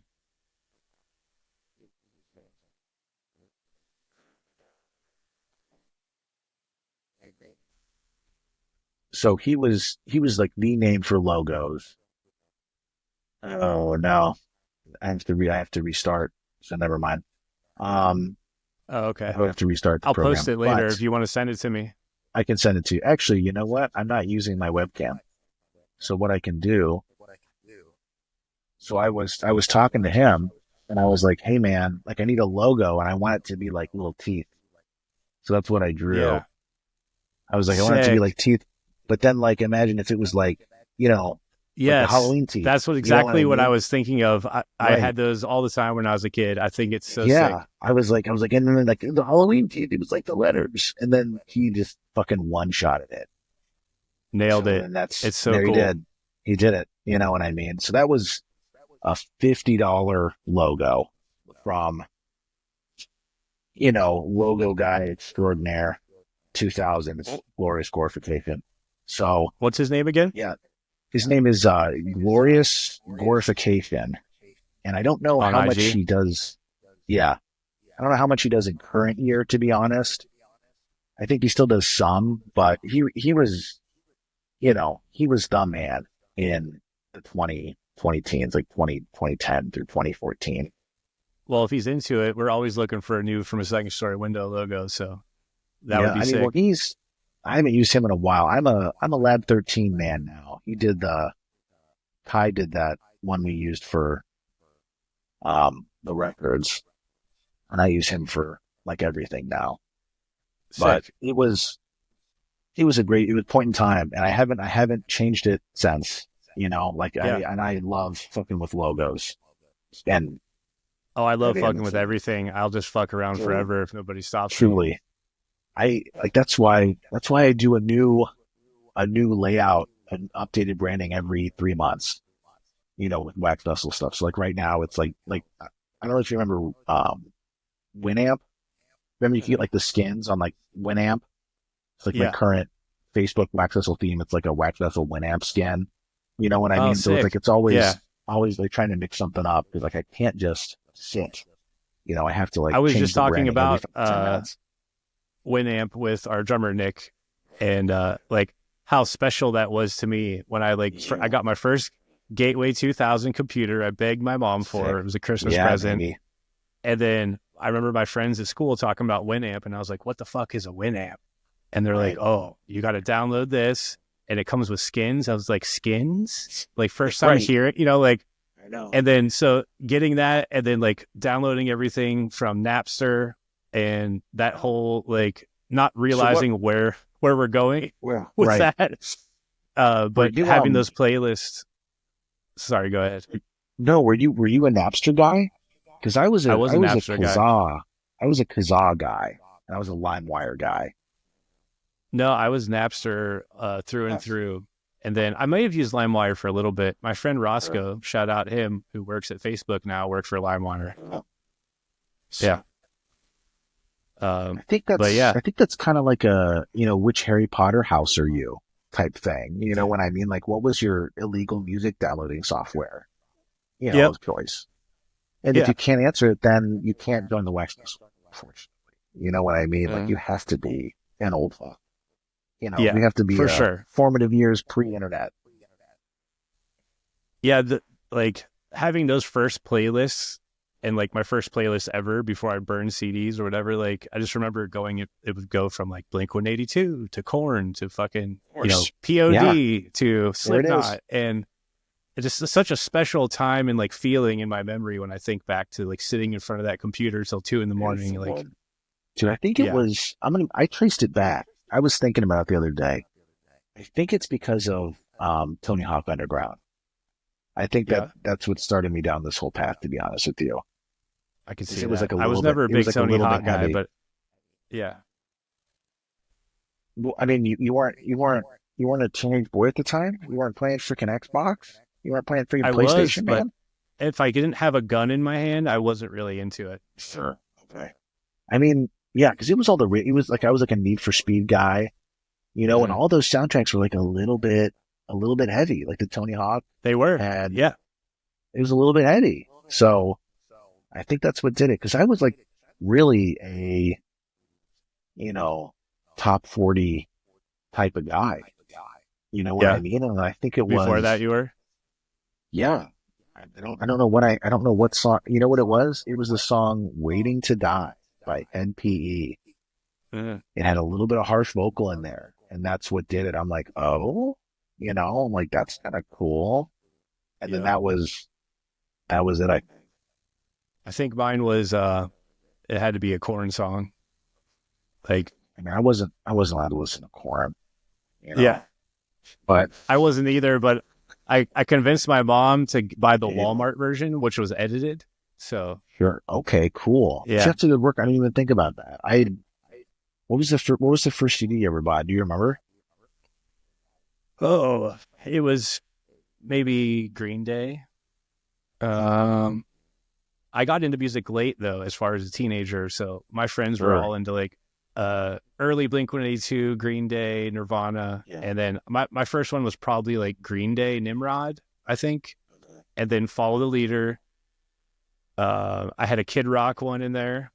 Sick. Okay. Just Very cool. yeah, experiment. Oh, Limp Bizkit, of course. Yeah, of $3 bill, course. y'all. I had a buddy, and it was like a friend that I wasn't allowed to like hang out with, and he was a big Limp Bizkit guy, and we would always jam Limp Bizkit when I went over to his house. It's like, don't tell my Yep. mom, you know. I think Think the real turning point for me though after that was Slipknot because they were the first band that I heard that took all that heavy weird shit but made it Yeah. fast like a thrash band or a death metal band. See, But I had never heard any real death metal or anything. So I for go into sure, Hot right? Topic. There's that CD thing where you Yeah, discover music, put on the headphones. I see these scary fucking masks and this clown. I'm like, what the fuck is that? yeah, That's scary. And then the intro comes on, terrifying, and then sick. And I was just standing there, yeah. jaw dropped. Okay, this is what I want to do. Dude, I'm gonna be honest with you, and I don't publicly admit this a lot. Like, never clicked, never really sat down and listened to a Slipknot album at all. Really? Okay. It just it was I was so far because I remember my like I was a big like Lamb of God guy, Uh, you know, at the beginning because like the drums were technical, you know what I mean? Like they were really riffing, right. but like the vocals weren't that hard. And then I was on the Gauntlet. I don't know if you remember the Gauntlet. It was like a website, had a little chat room, and it was Maybe. all like heavy music discussion back on the Gauntlet. And someone had put that Job for a Cowboy EP in there. They put that Mhm. Doom EP in the Gauntlet. Everyone was talking about it. So like I checked it out and I was like, that was just like fucking game over. And then by the time I Yep. went back and listened to Slipknot, like it was not as heavy as Job for a True. Cowboy. If you didn't So I start with was, Slipknot, you had to start with, I did not start with Slipknot. So I think how I old are missed, you? let's see. I was probably in my I was 15, 16, something like that. Okay. How old are you now? You're I'm 37. Okay. I didn't know how big of a Yeah. gap there was. I just turned 40 this weekend or last Okay. whatever Yeah. Friday. We're in the Yeah. mix. You know, we Yeah. could have gone to high school together. Yeah. That just hearing those drums and like Joey and all that, like the first two records for Slipknot. After that, I don't like anything really. I think But that's Iowa most and the Slipknot guys. self-titled, Yeah. yeah, it just blew my fucking mind. All my friends were Slipknot guys though. You know what I mean? Like because I was in bands and all my friends were dudes in bands. You know Yeah. what I mean? So like that was the scene I was in. And like we'd go to shows and stuff. Everyone into Slipknot. But it was fucking number 12. It was Arsonist Get All the Girls and number 12 right there at the beginning. And then I got put onto 187 Records, which I don't know if you remember 187, but they did like that first Dr. Acula album, like EP. They did like Slob. They did a bunch of really crazy early stuff, like I've Been Shot. Most of the Wax Vessel catalog was, you know, a band off the 187 Records compilations. Mm-hmm. I got put onto those, which then one of the bands had a DeBello release. I think it was, I don't remember who it was. I think it was maybe like Triumph of Gnomes or something. One of those I haven't heard was on that DeBello. name in forever. Wow. Yeah, it was one of those DeBello guys. And then I was like, oh fuck, because like every band, like Gene was just killing it at the fucking time. Like, every DeBello band was Yeah. so fucking sick. And then that would We were really so like, stoked to be a part of that. Like that I was know, crazy. Yeah. loyalty, truly, like DeBello was fucking crazy. And like he was still doing mail order at that time. So I was like buying CDs, you know, like he would like just post shit on MySpace and I would buy a CD. So I think that kind of 2005, 2006 was when it really went kind of really specific and niche then. You know what I mean? Like that's when I really, because I think that Doom EP was like maybe 2004, if I remember correctly. Yep. 2004, 2005. And then that was kind of just like a one-off because I didn't really know how to like discover music like that. But then everybody was starting doing blog spots. If you remember Blogspot, like, you know, everyone was doing like RS feeds on like Google and shit. Like I was really into blogs. And there was one called Last Disaster. Him and Duckcore, I got recommended on the Gauntlet. And then I stopped going to the Gauntlet. I was just like an RSS feed guy. Just all these bands on these blogs. And then I'm like, I'm going to do a blog. And that was Total Deathcore. And then people were like sending me demos. And it really just got hyper specific from there. Yeah. I think it's kind of my pipeline. I'm going to have to go listen to Triumph of Gnomes after this because there's like a memory you just unlocked in my head. And I can't remember what it is. Like we probably got it because we were on DeBello or something. Like, oh, we got to check these guys out. But there's like a specific memory or something that like I need to like go listen to that and hear it, and then it'll like click whatever it is I'm thinking of. But that name I haven't heard probably since 2006. I know it's crazy. I know, dude. DeBello was they were really on the sauce. Like it was because like for me, because I'm a weirdo. You know, like the part of your brain when like you're an animal and you put a bunch of rocks in your nest to impress girls or whatever, like girl birds. You know, like the part in the monkeys where they get, you know, it didn't get turned off. I've got just a terminal case of collector brain. You know what I mean? Like I have to collect and categorize, and I'm very much a completionist. So it's like I have a very high degree of reverence for like labels. So that was, and if I would find a new label, I would have to buy everything and then like follow them and continue to buy all their stuff. So it was like 187, like the Bello, like Inala tapes. Like I think I found some old literature from their old website, and you guys were slated with Robinson to do a split tape with Tom, with you know, I don't remember who it was with though, but it was somebody. That vaguely sounds familiar. Yeah. I know it was some no-name band. I don't remember. It was like some weirdo band. It wasn't Gaza, was it? I don't think so. He was a I remember we talked about name. doing something with him. Okay. Oh, can you imagine? Can you imagine a Robinson Gaza split? They would say shit. We played with them when we went out. They're from Colorado, right? I think. Could be. But I remember we Sounds played right. with them, met the guys, and we were like, "Oh, these guys are cool as shit. They're fucking great." And we talked about doing a tour or whatever, and that was probably in '06, right before I left. And Crazy. then the band didn't stay around long after that. Did you? Are you a cult leader guy? Do you like cult leader now? Now that Gaza's I do. not around. I am. They're the same band minus vocals, right? Right. I think. I just got turned on to them by our drummer Nick, like last year. So I'm not super familiar with it, but I love everything I've heard. Like, yeah, It's good. Yeah, it's good. I think, whatever their next one is going to be great. I think they've almost got it locked in with their little kind of cold wavy bits that they got going on. You know, very spooky, very The Cure. You know, yes, but I love that shit. It's always been about label completionism for me. So that's really kind of, you know, how I discovered a lot of great bands. Like I remember, like even like everything I do, I just pretty much stole from Throatrutter Records. I don't even remember Throatrutter before they became the European arm of Deathwish. No, But they used to be like Matthias used to have a label called Throatrutter Records, and it was like the level of polish was so good. He would like change his theme every week, and all of his bands were the fucking best. And just his label was so good that he became the entire European wing of Deathwish. They're just like, yeah, dude, we have to like take over your entire thing. It's so fucking good. And you can just be that's Deathwish, impressive. you know what, right? Like truly just Yeah. through being that good, right? And now it sucks. Like none of it, you know, he doesn't really put titles out anymore. It's just Deathwish, right? But, like that was,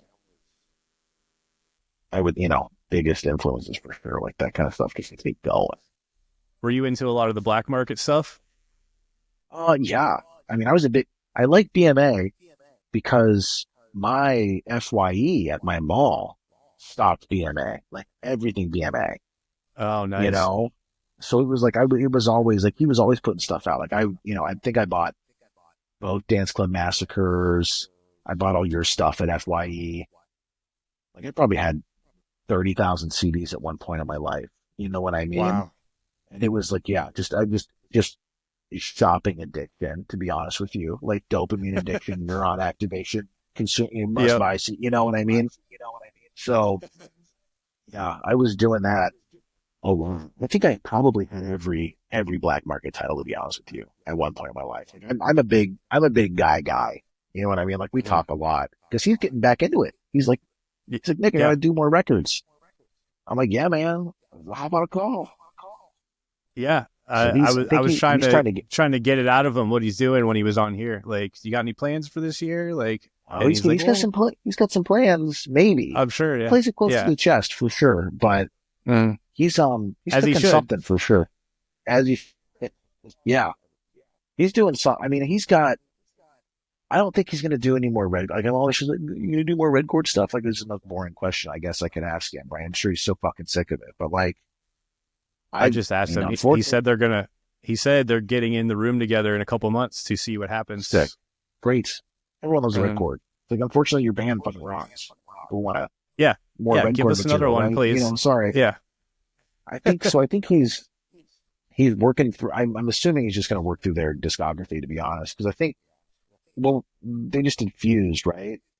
They just did the vinyl release on Fused. So, I mean, I think it went well. He hates inventory. He's so mad at fucking Dead Stock. You know what I mean? To this day, huge big ass fucking chip on his shoulder about all these unsold fucking CDs. So he's apprehensive for sure. And I'm like, dude, I feel you. That's why I don't do more than 300. Like I don't want to deal with that shit either. Right. I think the pre-order thing is smart. Like, what if you did an open-ended pre-order, just from this time to this time? Sure. You can order, and then you're still not stuck with that. But it's not so limited to where only 300.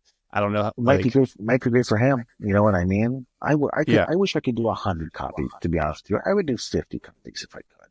You know, just because think it's like, I don't understand. Everybody always yells at me. I'm constantly getting yelled at, but it's like, you do like it. You just don't like that you didn't get one. And now you have to be like, it just tells me you're not a real Yeah, record collector.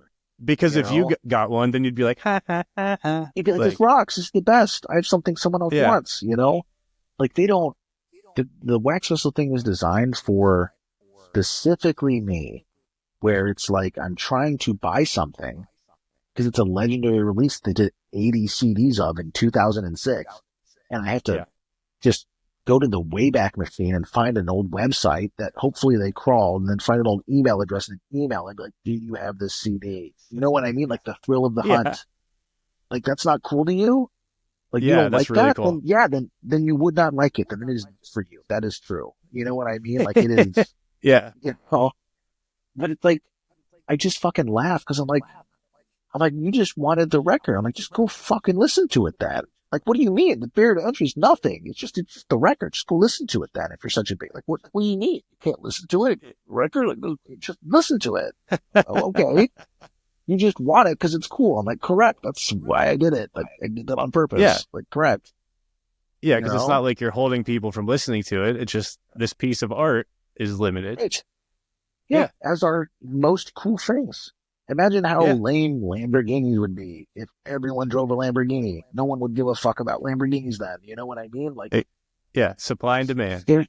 Scarcity makes things cool. It's not a new concept. Every alcohol in the world, like every clothing brand in the world. I don't know. I think it's cool because because I'm not a consumer. I'm a music hobbyist, and the hobby is media. You know what I mean? So it's like, if you're that type of guy, then it's very cool.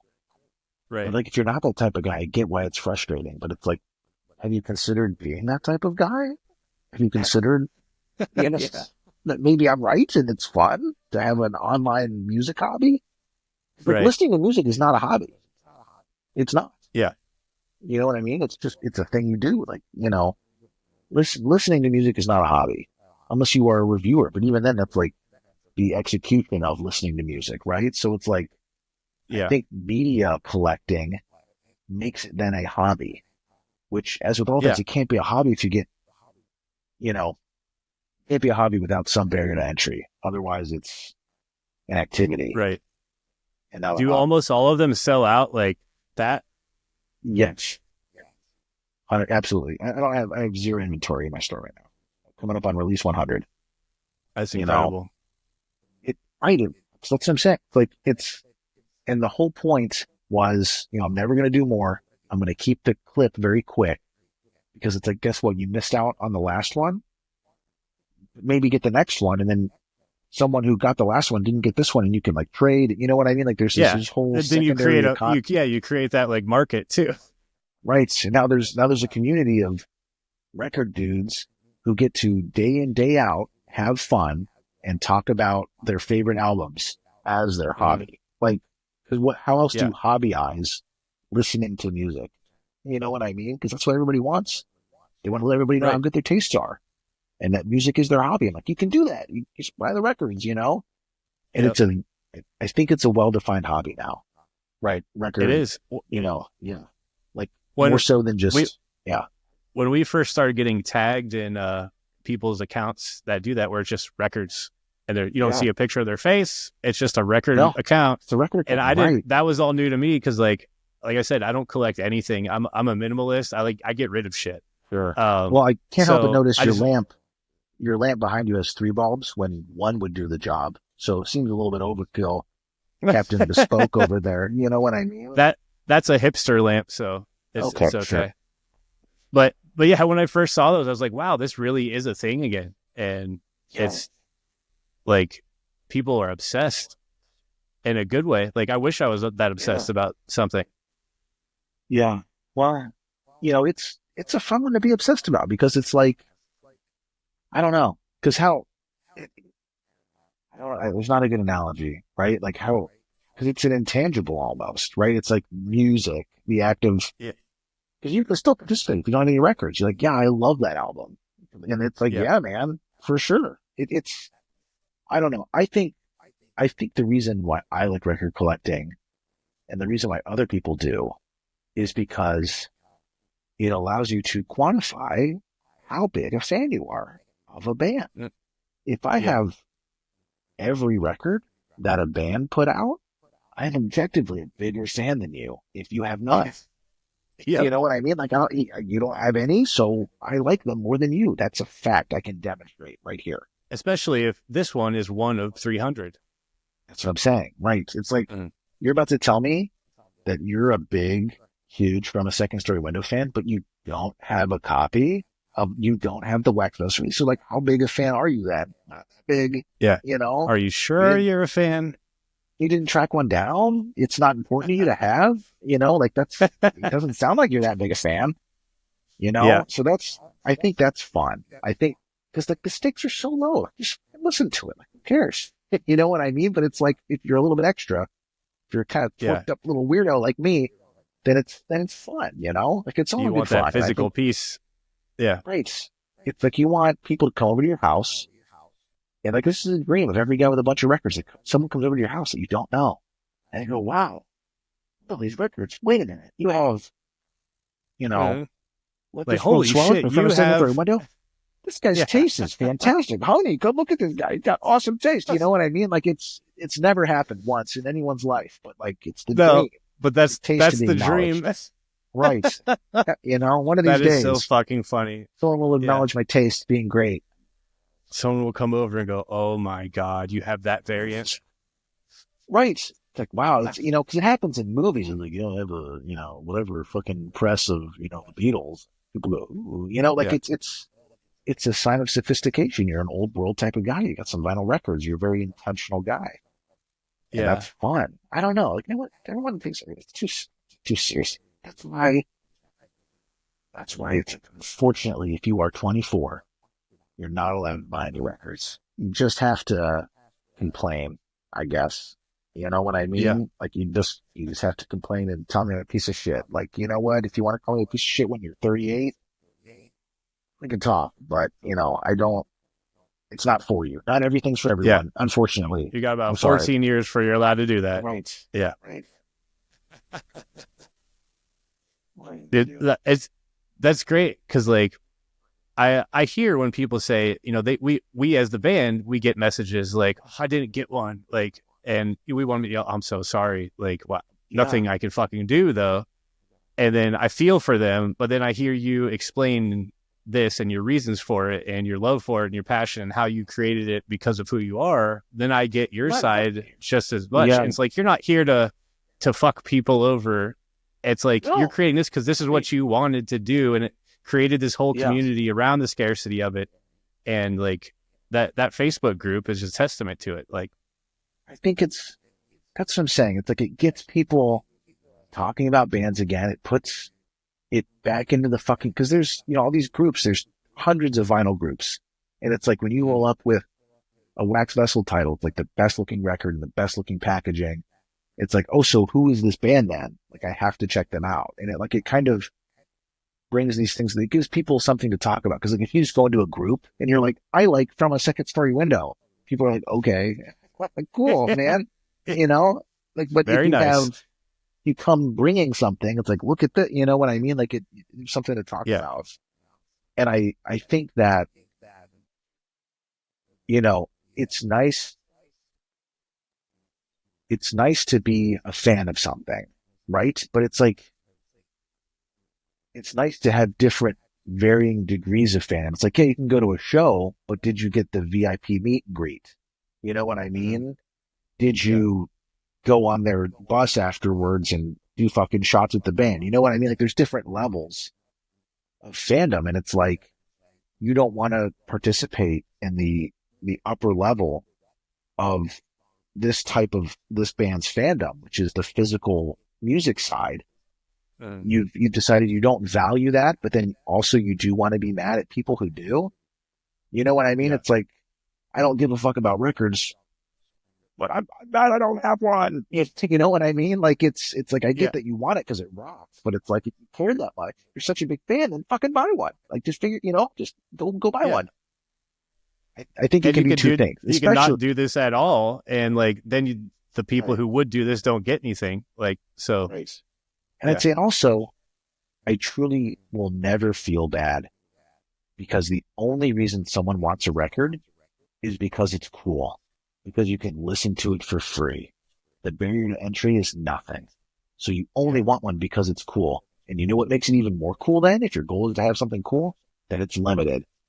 You know what I mean? Like, limited things are inherently cooler than things that are on, that's just monkey neuron collector brain. Like, it's just cooler when you have something someone else doesn't, right? So and that's what it is with anything. I truly believe in my heart that we have an epidemic of Gen Zs who have never been told they couldn't have something before when it comes to consuming, because everything on earth right now is geared towards unending consumption. You know what I mean? Like, everything is just designed for you to spend, consume. And it's like to be confronted with something that was created with a little bit of intention, that you can't just consume on a whim. You don't just get to, just swipe on your app, man. You know what I mean? Like, you can't, like, it's not just, you have to act deliberately and participate with culture. And that makes sense. Be invested in I never thought about it like that. That's, like, that's where I'm coming from with it. Like, it has a little bit of intent, and I think that gives it, that's how I show reverence for the things that I care about, is by, cause it's like, if they were instantly available, no one would be fucking talking about it. They'd say, I'm just going to go buy one. And then you buy one, and then that's the end of it. But it's like, I need to buy one. Like, you know what I mean? Like, it's literally the opposite of the streaming culture. Everything's accessible at your fingertips. Yeah. You see that motif that was running throughout this whole interview? I just looped it back around right to the beginning here. Yep. Perfect. Yeah. Right. Well done, sir. Right. Yeah. So I think a lot of those complainers from that generation just don't get told no in general a lot. Right. So, and it's like, it's the participation trophy generation. Truly. And I don't think anyone is entitled. It's a tough line to walk, because it's like, because you're a creator, you're an artist, you're creating something. So I think people should be able to listen to that. I think you are entitled to listen to something you want to listen to. I do think you can be required to spend money to listen to it. I think you should pay for the things that you enjoy. But it's like, I think that's kind of where the commerce ends. You know what I mean? Like, with anything outside of that, it's like, it's like I used to, like, what, you're going to call fucking Mondo and tell them that they need to make more posters because you didn't get one? You know what I mean? It's like, just look at it. Like, if you just want to look at it, it's just drives me fucking bananas, dude. Like, you can just fun up about it, but it's like, it's just made with so much intent, and for people to cast all the context aside and just get mad because they want one and they didn't get it, it drives me crazy. You know what I mean? Especially when it's so cool that it's the way that it is. I don't know. Yeah. And in you starting this whole thing, in no way were you obligated to make it a certain way where more people could get it. It's like, you did this for you, and like, bands agree to it. Like, because also a lot of these bands that come back now, and people are like, well, I should be able to get it, whatever. Like, we didn't think we were going to do anything ever again. So it's like, one time, 300 records. Holy shit. Right. And now that we're still going, and I have an Instagram, and I got to answer someone and go, I'm sorry, there's nothing I can do. That's what it was. I didn't even expect to have an Instagram for you to yell at me. Here's my thought experiment, right? Is that there are 300 people at the peak of From a Second Story Window not being back, the deadest you've ever been. So on Monday, you've never been more dead as a band. And then on Tuesday, some records drop, but nobody knew about those records if they weren't in that group who were following the deadest that band has ever been. The true fans, if you will. You know what I mean? So it's like, it's like, so it was never for you then. It was a nice little, it was a gift for everyone who gave a fuck 15 years after you guys had been gone. Yeah. You know what people I mean? Who still listened to the record that month before they knew it was coming. Right. So that's the lens I try to view these things through. It's like, well, what about the fans? I'm like, yeah, man, you're a fan too. Just go buy a CD. I think guy's got 10 fucking thousand CDs on his website. Go buy one, Yeah. Go buy a couple. right. Yeah, by 10, right. I don't know. No, it's I great don't to feel, hear your insight on all that because like in some ways I've heard people complain like I get it, but then like hearing this directly from your mouth and the way you think about it, and it's just no, I get it, I totally get it, and I think it's yeah, I great. mean, I've tried to distill this hour and a half tirade into a fucking Word document that I send bands now. You know what I mean? But I always try to get on the phone call before I Yeah, drop anything. And I'm like, this is how I feel about it. I'm like, everyone's fucking stupid except for me. You know what I mean? Like, all your bands are fucking dumb.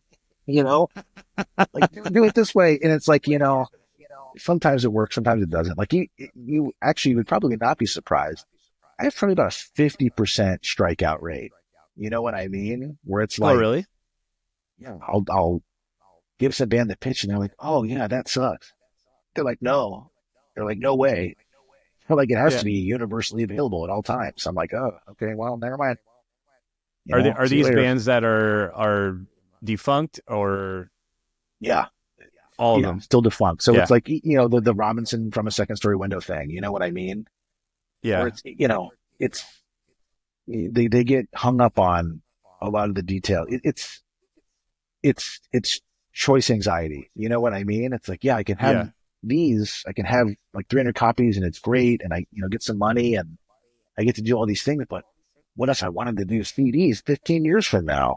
You know what I mean? Like, but it's already been 15 years and you didn't do it. You know what I mean? Like yeah, I'm a yeah, pragmatist to a degree, I'm not trying to, I am, everyone really likes to criticize that aspect of it, which is, fair. Fair. You would do it differently. I get it. But it's like, it's like, where's the theatrics? How are you going to get people to care? You know what I mean? And it's like, uh-huh. I've got a lot of contemporaries. I've got like buddies and not buddies who have record labels that are now doing the same thing. You know what I mean? Yeah, Retroactive taste making. I'm going to do some represses of some old bands first time on vinyl. And they don't promise the no represses thing. And, the records are half the price and move half the units. Like, how do you get people to care? You know what yeah, I mean? Because it's not for music fans, because music fans are listening to it. You know what I mean? yeah, They're just going to listen to it, right? Because they're old. They don't have a record player. They don't. yeah. So You it's like, get how do you Apple appeal Music and to Spotify, and right? So how do you appeal to record collectors? Well, it's by setting things up in the way that record collectors think is cool, which is, that is a good question. first, Though it's like if you made it open ended and you yeah, sell 300 like that when it's limited, would you even sell 300 if it yeah. wasn't?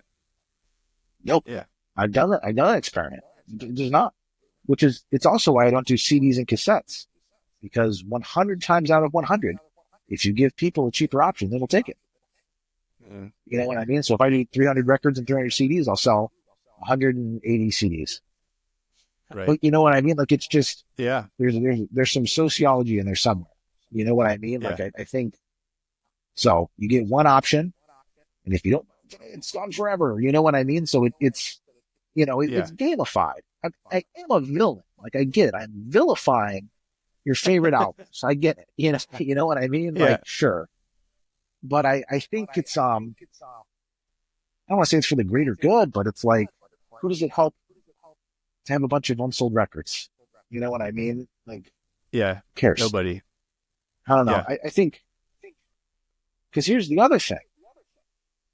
I'm still going. I'm sorry. I'm stuck. I'm dude, stuck in a go rut. for it. I'm gonna That's what we're here keep yelling for. about it. It's, how it, there's so many albums from so many bands being released every day. We live in a Yeah, crazy ecosystem of music. You know what I mean? So yeah, it's like, how do you keep things from being a flavor of the month? Like, when everything is competing for your attention and your dollars, it's like, what am I going to buy the record from fucking whoever that is out of a run of 10,000? I'll just buy mm, it at Target later. I'll just buy it at, I'll buy it on, yeah. whatever. There's no urgency. There's no urgency. And it's like, you know what? That's great for them. But I use this example all the time, which is I did a run for Thy Art Is Murder, right? So they're a very large band right now. Million Yeah, likes on Facebook. You know what I mean? World touring, huge band. And I did 500 copies, and they were like $200 a copy. You know what I mean? For a 5-song EP. And we sold them all. So they made $100,000. You know what I mean? Wow. Just off the rip, right? And then I hit up a contemporary of theirs, Make Them Suffer. I was like, hey, you should let me do the album Never Bloom. You know, it's the 10-year anniversary. It's never in press on vinyl. I just, did it for the Irish Murder. Here's kind of the setup I did. I think you can do the same thing. And they're like, no, I think it needs to be more available. You know what I mean? Like they didn't like what I was selling, which no problem. Not everything's for everyone. I get it. Yeah. So they put theirs up. I think it was 2,000 copies at like $30 a copy. So even if they sold all of them, they would have made less money. So I would say that is bad to make less money. And then also they didn't sell all. Still have copies and stuff. You know what I mean? So it's like, well, there's proof right there. Your goal is to pacify the cheapest, loudest, angriest segment of your audience. Couldn't be me. Yeah. Like, I don't care about you. You know what I mean? Like you're going to complain no matter what. You know what I mean? But like the vinyl copies. Now, what about the real fans? Well, the real fans are having a blast tracking down a copy. Like they're hunting for, you know what I mean? Like now it's like I have to prove how big a fan I am, and I have it. Look, I am a fan. You know, like it's, I don't know. I feel like everybody wins. It feels like it's cool. I don't know. Dude, no, that totally makes sense. And like any reservations I would have had before about it, I think you've like clarified why this is great and why it's great for those diehard fans. Cool. You know, like it's super cool. Like, and I get it more so, and especially getting to know you better and hear why you did it, and that you're a collector yourself, so it's like this wasn't like. Plus, you're not even keeping the fucking money, so it's like who are you screwing over here? That's what I'm saying. I'm like, I can't do this to you and then keep all of the money. You know what I mean? So I feel like I've balanced the scales. Where I'm like, I'm doing this to you, but in exchange, I'm reverse Robin Hooding you. I'm taking all of your money and giving it to them. You know what I mean? So like that's that's important. It's genius, honestly. Like because someone get all mad. It was like, oh, how dare he do that and not make a dime? And like, right. That's what I'm saying. It makes it a little easier to swallow. You know. So I think it's because I think it's fun. I just think it's fun. It's like, well, you can't have something that's fun.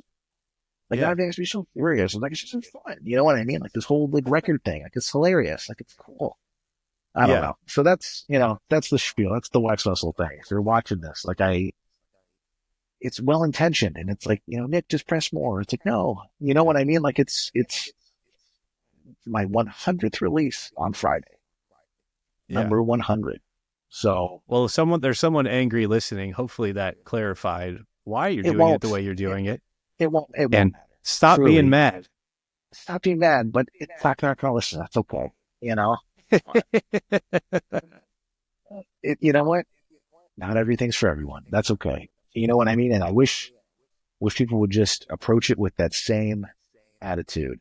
You know what I mean? My thing, it sounds like it's not for you. And they could say, well, your thing sounds like it's not for me, because if it is your thing, records, then you think it's cool. But if records aren't your thing, then why are you mad?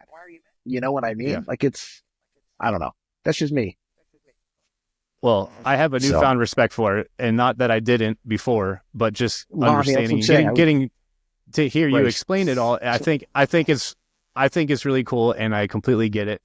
So, like I said, quit being mad. For the audience at home, he's playing cool. I don't know if he told you, he's done 2 of them. He thought it was cool beforehand. He's playing possum a little bit. He's giving me a platform to just fucking shout shit for an hour. You know what I mean? He's really indulging me, even though he knew it was cool the whole time. So I appreciate that. Appreciate the easy layup. And I'm not saying I didn't think it was cool or I had a real problem with it. I'm just saying I understand it more. And now I think it's even cooler.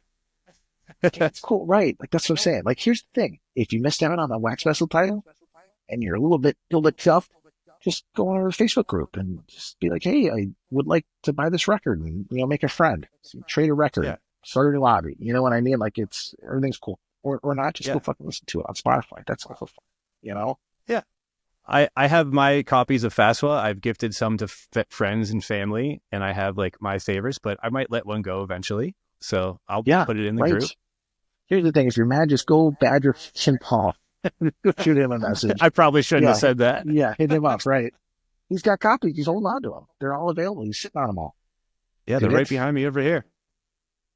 They I don't think I have another set like that in me, to be honest. Like, I think Yeah. now that we're out of kind of peak vinyl, the economy, I don't know if I can pull that off anymore, to be honest. Like, I think that's the end of an era. Like, you and me and him call it us were the only two big sets. Yeah. Which I think is a That's a lot. very, very, very cool little crew to be a part of. You know what I mean? Like, the two Yes. arguably best bands of all time. So, very cool. Oh, well, I don't agree with that, but thank you. You have to agree. You know what I mean? Even if you don't like yourself, you got to give it to me. Yeah. Well, I wasn't on Not One Word, so I can be a fan of that one. That's true. Yeah. That's an easy one to be a fan of, for sure. Yeah, I was around when they were writing it, hanging out at practice, just because we're all high school friends. Just like, and Yeah. Nick, I told the story. Nick was in my, like, one of my first bands we started, and then they kind of stole him, and when they were still called Aphasia, and so I was happy for him, but jealous at the same time because they were the cool local band, and I was like, I see. And you were okay. What was your band? What was your shitty high school band? we were called Syndrome, and we were as new metal as you can be. I mean, with a name like Syndrome, it's hard to Mm-hmm. We sounded like Bad Corn and God knows what else we were listening to at the time. And then, but if he didn't quit, well, see, Jeremy from Robinson was their drummer. He quit and they took Nick. And then if that didn't happen, I would have never got thrown in with Jeremy to start Robinson. So serendipity, man. It all worked out. I mean, I feel like I can say it because you have kind of a foot in each door, as it were. Not that anyone's forcing me to choose between From a Second Story Window and Robinson, but you know what I mean? Like, I'm a Robinson guy, truly. You know what I mean? Like, Great City I have a list. I keep a list in my notes app of any album that is perfect. And I only have maybe 30. And, Great City's on there. I truly think wow. It's Well, thank you, record. Man. Yeah, 100%. Like, it's easy to be like, I am getting high on my own supply until you remember that I'm only pressing things that are my favorite. You know what I mean? It's my label. I'm doing all my favorites. You know what I mean? Like, it's very much for you, which is great. That's the only reason you should do anything, really.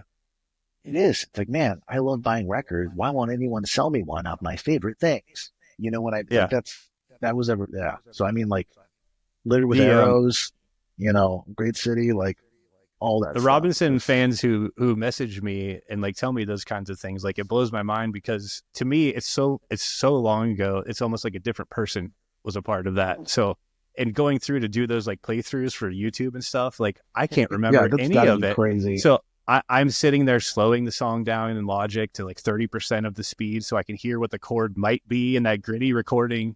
And some of it comes back through muscle memory. And like, I just go, holy shit, what did we do? Like, this is insane. Dude, so I can appreciate it from a distance now because it's so far removed from my life. Dude, I'll give you my context for all of these albums, all of these kind of turn of the millennium kind of grind albums. And I think it's something that a lot of the discourse around revivalism right now is missing. Like, there's a reason that we're having deathcore revival, metalcore revival, tech grind revival. Like, we're having all of these revivals because the internet happened. And for the first time, you didn't have to make a band for the people in your town. You know what I mean? It's like, you could just do whatever the fuck you wanted and the audience would kind of come to you. You could like find the 300 other fucking freaks who thought the hyper specific niche fucking thing I was making was cool. So it made the pond bigger because it's like no one was making anything like Robinson before the internet. It's like, well, Nick, what about it? Like, but effectively, like, yeah, there's probably some fringe weirdos, but it didn't matter. It wasn't sustainable because you can't go on a world tour as Robinson before the internet. So there was truly no incentive to just create art in that way. So it's like the internet MySpace, like that's why MySpace gets used as a revival modifier, like, MySpace deathcore or whatever.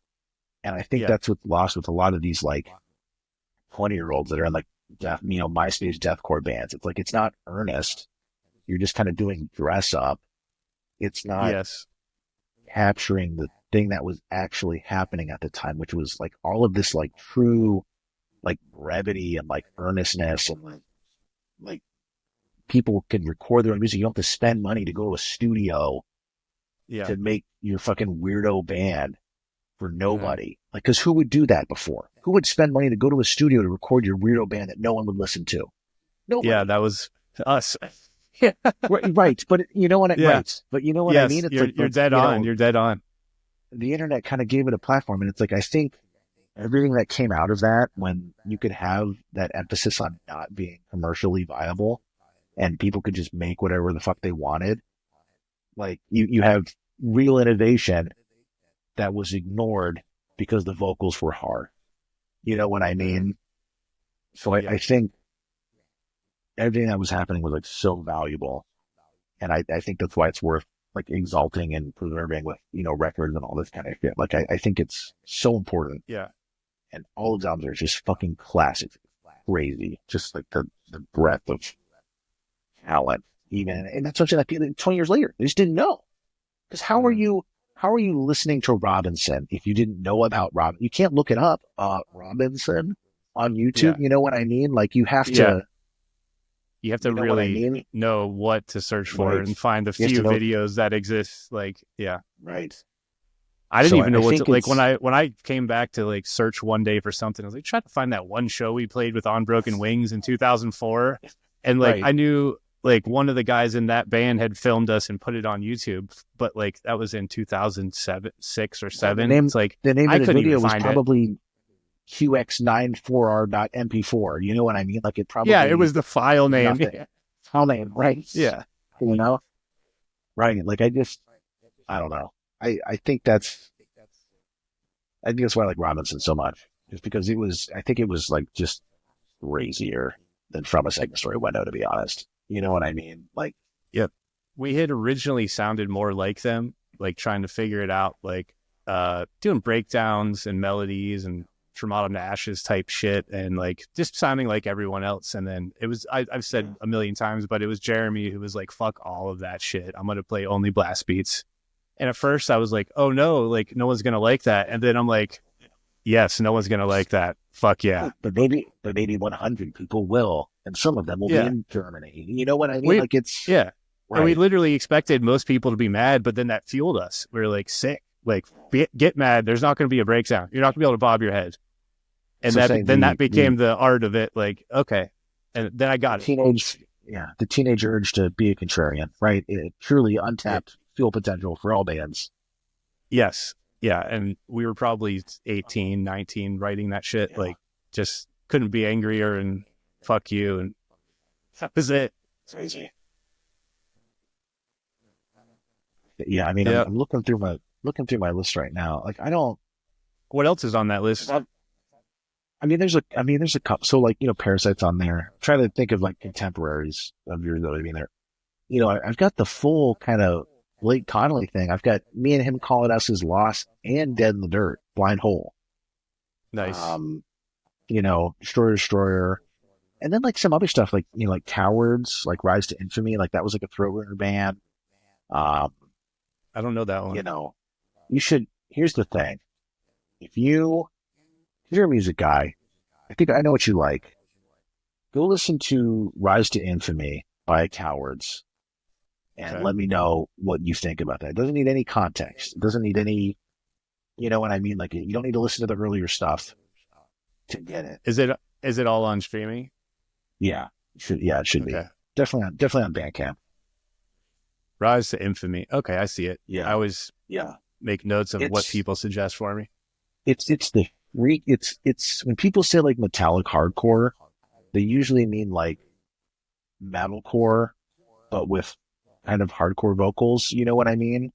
But this is like metallic hardcore in the sense that there's so much fucking feedback and like it's truly unhinged fucking like crust punk bullshit, but Fuck not yeah. punk at all. You know what I mean? Like it's crazy. It's the best. It's like probably it's top 10, I think. You Sick. know what I Well, I'm mean? adding that to my playlist right now. I had so much playtime on that album.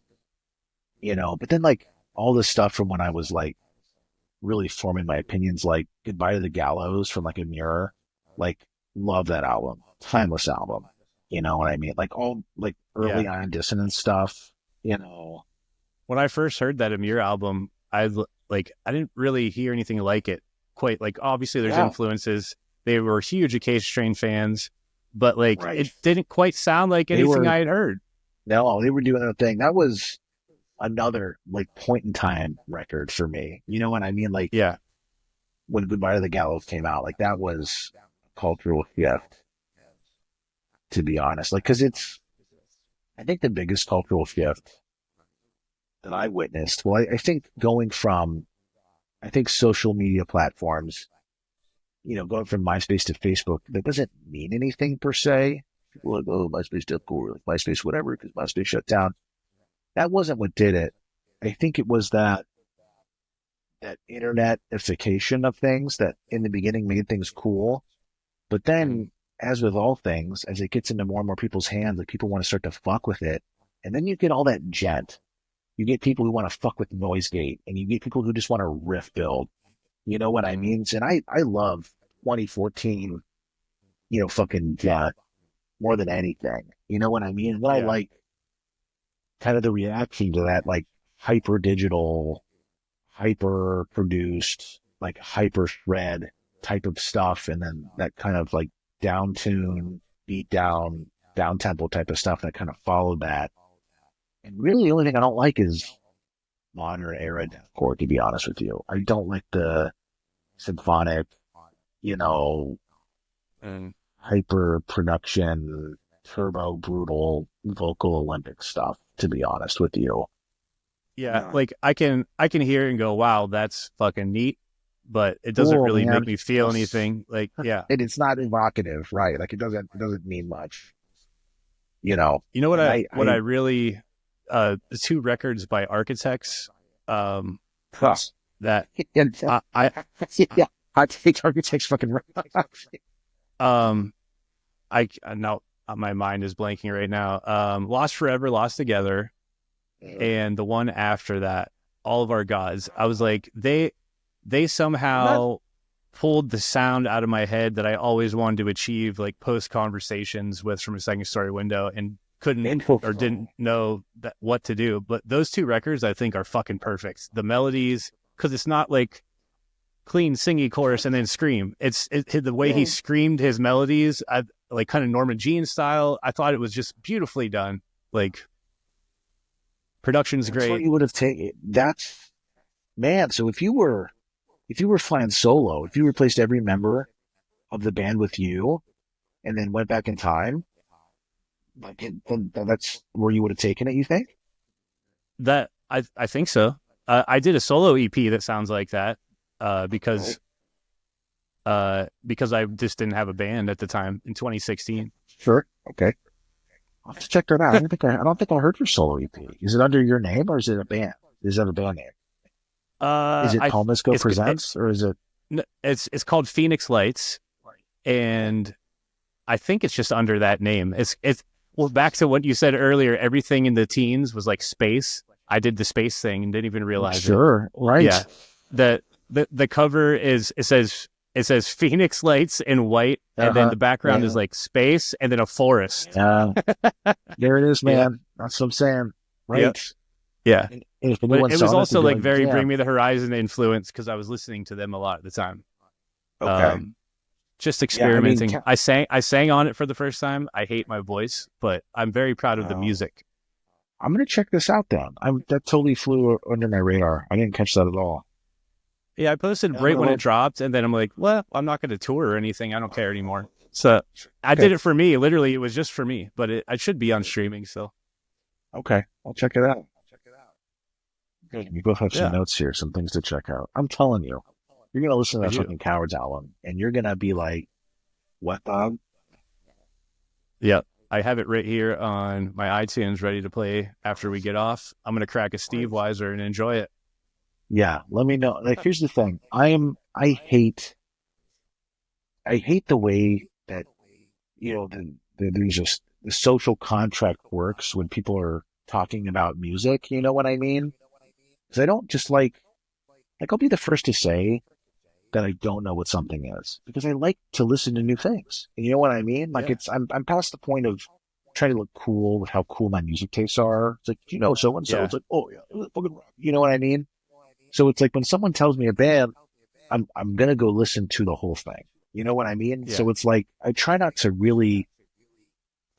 make all my recommendations very contextualized, and I try to keep it to like one, so people will check it out because it's so easy to get riled up and be like, and then also check out, and then also check out, and then you end up no one listens to anything. You know what I mean? Yep. So that's my one from this show. Is and I do expect a review when you're done. Oh, you'll get one. Like you have to message me like, hey, look, had a chance to listen to this. Here's what I think. You will get one. Okay, thank you. I did the same thing for Shane, who gave me a couple, and then Guy also. So I followed up after, and I was like, sick. Okay. But I too, I don't know who anyone is because I don't follow anything anymore. So I'm not afraid. Sure. Like, there's a lot of names thrown around on this podcast where it's just someone's like, okay, I don't know, like old and new. Right. I have my like 10 records I always listen to, and I'm just old like that. Dude, it happened to me in 2024. It was like the first year where it's like I have 2 kids and like I'm working. And at the end of the day at 7 p.m., when I have 1 hour before I go to sleep, it's like I don't want to spend it listening to an album. You know what I mean? So it's like that was the first year where I'm like, dude, I didn't listen to anything except for something that was like very safe, like some of my favorites. Like 2024 was really like the year of me re-listening to all my favorites. Cause I'm like, I know it's gonna hit and I know I like it. It's nice to do that. I don't have the energy to digest fucking 8,000 albums this year. You know what I mean? Yep. Like for the first time, like my end of the year list for 2024, it was not, I take a lot of pride in generally how able I am to kind of keep it close to the underground. You know what I mean? Like front lines of breaking bands or whatever. Yeah. And it was tough in 2024. Like I get it. Like I get why my dad just listened to the same fucking 100 albums. You know what I mean? I'm like, oh, and if man, I want to hear something new now, I'll put on some pop shit. Like, right, I put on the Apple Music country radio station I had on earlier. I was like, let me just hear some like easy, fun shit. And fucking Shabuzi came on. And I was like, this shit rips. I don't care. Like, and it makes me feel good. I don't have to go, wait, what's that drummer doing? Like, just it does, unfortunately, that does make you a poser and it does make me a poser. Unfortunately, that is just the reality of it. You are a poser. And guilty. as am I now. But it's like, it's like I am, because I would say that I am a music hobbyist, right? Like consuming music is a hobby of mine. Yeah. I've also turned that hobby into a job, which, as with anything, once you do that, it does take some joy out of it for sure. Yes. And this was like the first year I was really kind of feeling it. And I really think that like music discovery is, I don't want to say a young man's game, but it's like, it does take a level of energy and mental acuity. There's like a hunger that you have when you're younger that kind of fades when you get older. Like where I had to know all the new shit then. I had that like, oh, someone had like, give me that on CD. Like we burned it and I put it in my car and it was exciting as fuck. And now I'm just like, that's cool. Like I think it's just part of getting older. It's chemical. Yeah. It's that wisdom that old fucks are always talking about all the time. You know what I mean? Like, it's the first time I felt like, oh, so things do change as you get older. Like things change. Yeah. I'm not 18 anymore. It was, and that's why it made me stress me out. You'll never get that feeling from something new that you did except for the shit that you listened to during those times. So like, nothing's going to make your toes stand up in your boot like your old records. And it's just what it is. Truly. I mean, I'm so happy because I'm in a position now where I really kind of cut my teeth on this label stuff. You know, and these are all my favorite things. You know what I mean? Like, I'm going to press them to have a sense of what I enjoy, the type of music listener I am. And every single person that's in a band that I've worked with either has a new band or, you know, has a friend that's in a band. Like, it's just my network of musicians doing it. Like, believe it or not, all the people who are responsible for all the best albums ever made are in circles with other musicians, and they're still making shit that rocks. So it's like now I get to do all these new releases. Like I had 6 new bands doing a brand new release, making their like debut on Wax Vessel last year, and I'll have 10 this year. And it's like that's for me the best way that I'm discovering new music is just by like, you know, I have trusted confidants, I have trusted musicians that have already established that I think their taste is good, and I think that they're good at music, and they're working on new stuff. Like I'm sure you saw it last year, like, you know, Carol and Brian Cole on that Here's a Rope Good Luck, you know. I don't know if you got a chance to check that out, but like that's that shit is sick. Yeah, it's sick. That's what I'm saying. It's like, so it's like, wow, breaking news.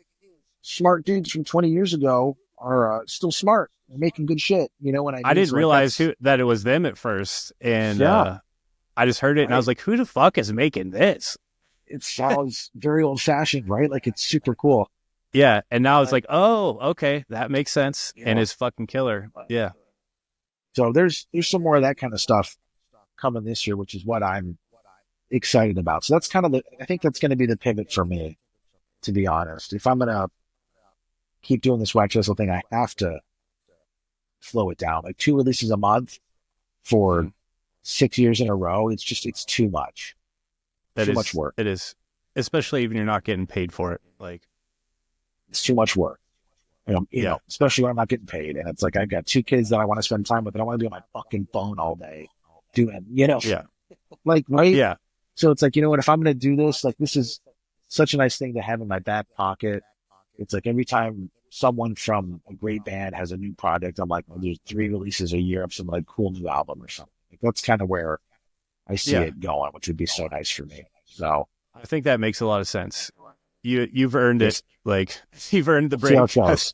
But also I'm a fucking idiot, so I'll probably just change nothing and just grind myself into a pulp. So that's probably more likely to happen if I had to guess. But you know, a gal can dream. Well, dude, it's been great having you on and hearing insight into how this came about and why you're doing what you do. And I truly respect it, and I think it's great. So yeah, man. Thank you very much for having me. I'm you know, big fan of the pod, big fan of you personally, all your bands. So I'm really happy you had me on. And you know, if there's ever any Wax Vessel dudes, just let me know. I'll put a little bird, I'll put a little bug in their ear. They need to get on the Riff Tacos powered by Paul Misco. You know what I mean? Yeah. I know there's a ton of them I'd love to have, so I will definitely talk to you about that. See who we can, who's interested. And like I said, Rich of Sawtooth will be on in 2 weeks. Awesome. And then next week, if it works out schedule wise, I'm having Jake Schultz, who is one of, if not the original, but the bassist in Norma Jean, who was in it the longest. Sick. Crazy. From like 2002 to 2012, I think. But I gotta chat with him and see if we can make that happen. So that's what's coming up. If you're not already following Wax Vessel, it's just Wax Vessel on everything, right? Facebook, Instagram. That's it. Just at Wax Vessel. And you need to get an Instagram going for this, other than just your personal.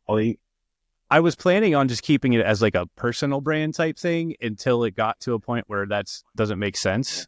Because I've researched all these other podcasts. Some guys do that and it's very successful. Like the dude from Straight from the Path, the Downbeat. It's all under his personal name and YouTube. And then the videos you do, like playing guitar and band stuff, also kind of bring new people into the podcast and vice versa. So that's what I'm trying to do for now. Dude, I'm gonna be real with you. I didn't realize Downbeat was Straight from the Path, dude.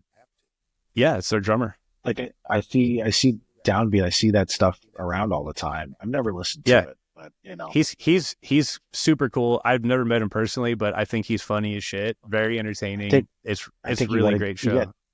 I I think you got to get him on the pod, dude. I think you got to do I would love to. You got to do a crossover. Okay, I'm going to put that out there. I'm going to vision board that. I'm going to put it out into the universe. That's Thank what you. we're going to have. I'd love to have him on. I have a tiny audience, so hopefully he would be into it. But here's what I think you should do. I think you should go on Mortality podcast representing From a Second Story Window. I think there's some good young guy over there. Like they're like, yeah, they're killing it. It seems to be the de facto young guy deathcore podcast, but they have some spillover. And I think From a Second Story Window is legacy where it has that kind of draw. Well, if they're into it, I would love to. So, okay. Yeah. Well, I'm gonna go shoot them a message. I'm gonna shoot a lot of messages today. I got some stuff. I got some work to do. But first, I'm gonna listen to Paul Misko's solo project, and I'm gonna report it. Thank you. I want an honest review too, and I'm gonna listen to Cowards right now. Okay. All right. Well, TGI Tuesday. Thank you for having me. A moment for a sponsor. There is clean singing on that solo EP, so you're already got points taken off. Okay, well, can't go any higher than an 8 out of 10 then, unfortunately. But we'll shoot for that 8, see how it goes. All right, brother. Well, I'll talk to you soon here. Thank you to everyone who tuned in and listened with us. Reminder to follow the podcast if you're enjoying it on YouTube, Spotify, Apple. Leave a rating, like, all that good stuff, and share it with a friend. Thank you, Nick. All right, everyone. See you next time. Later.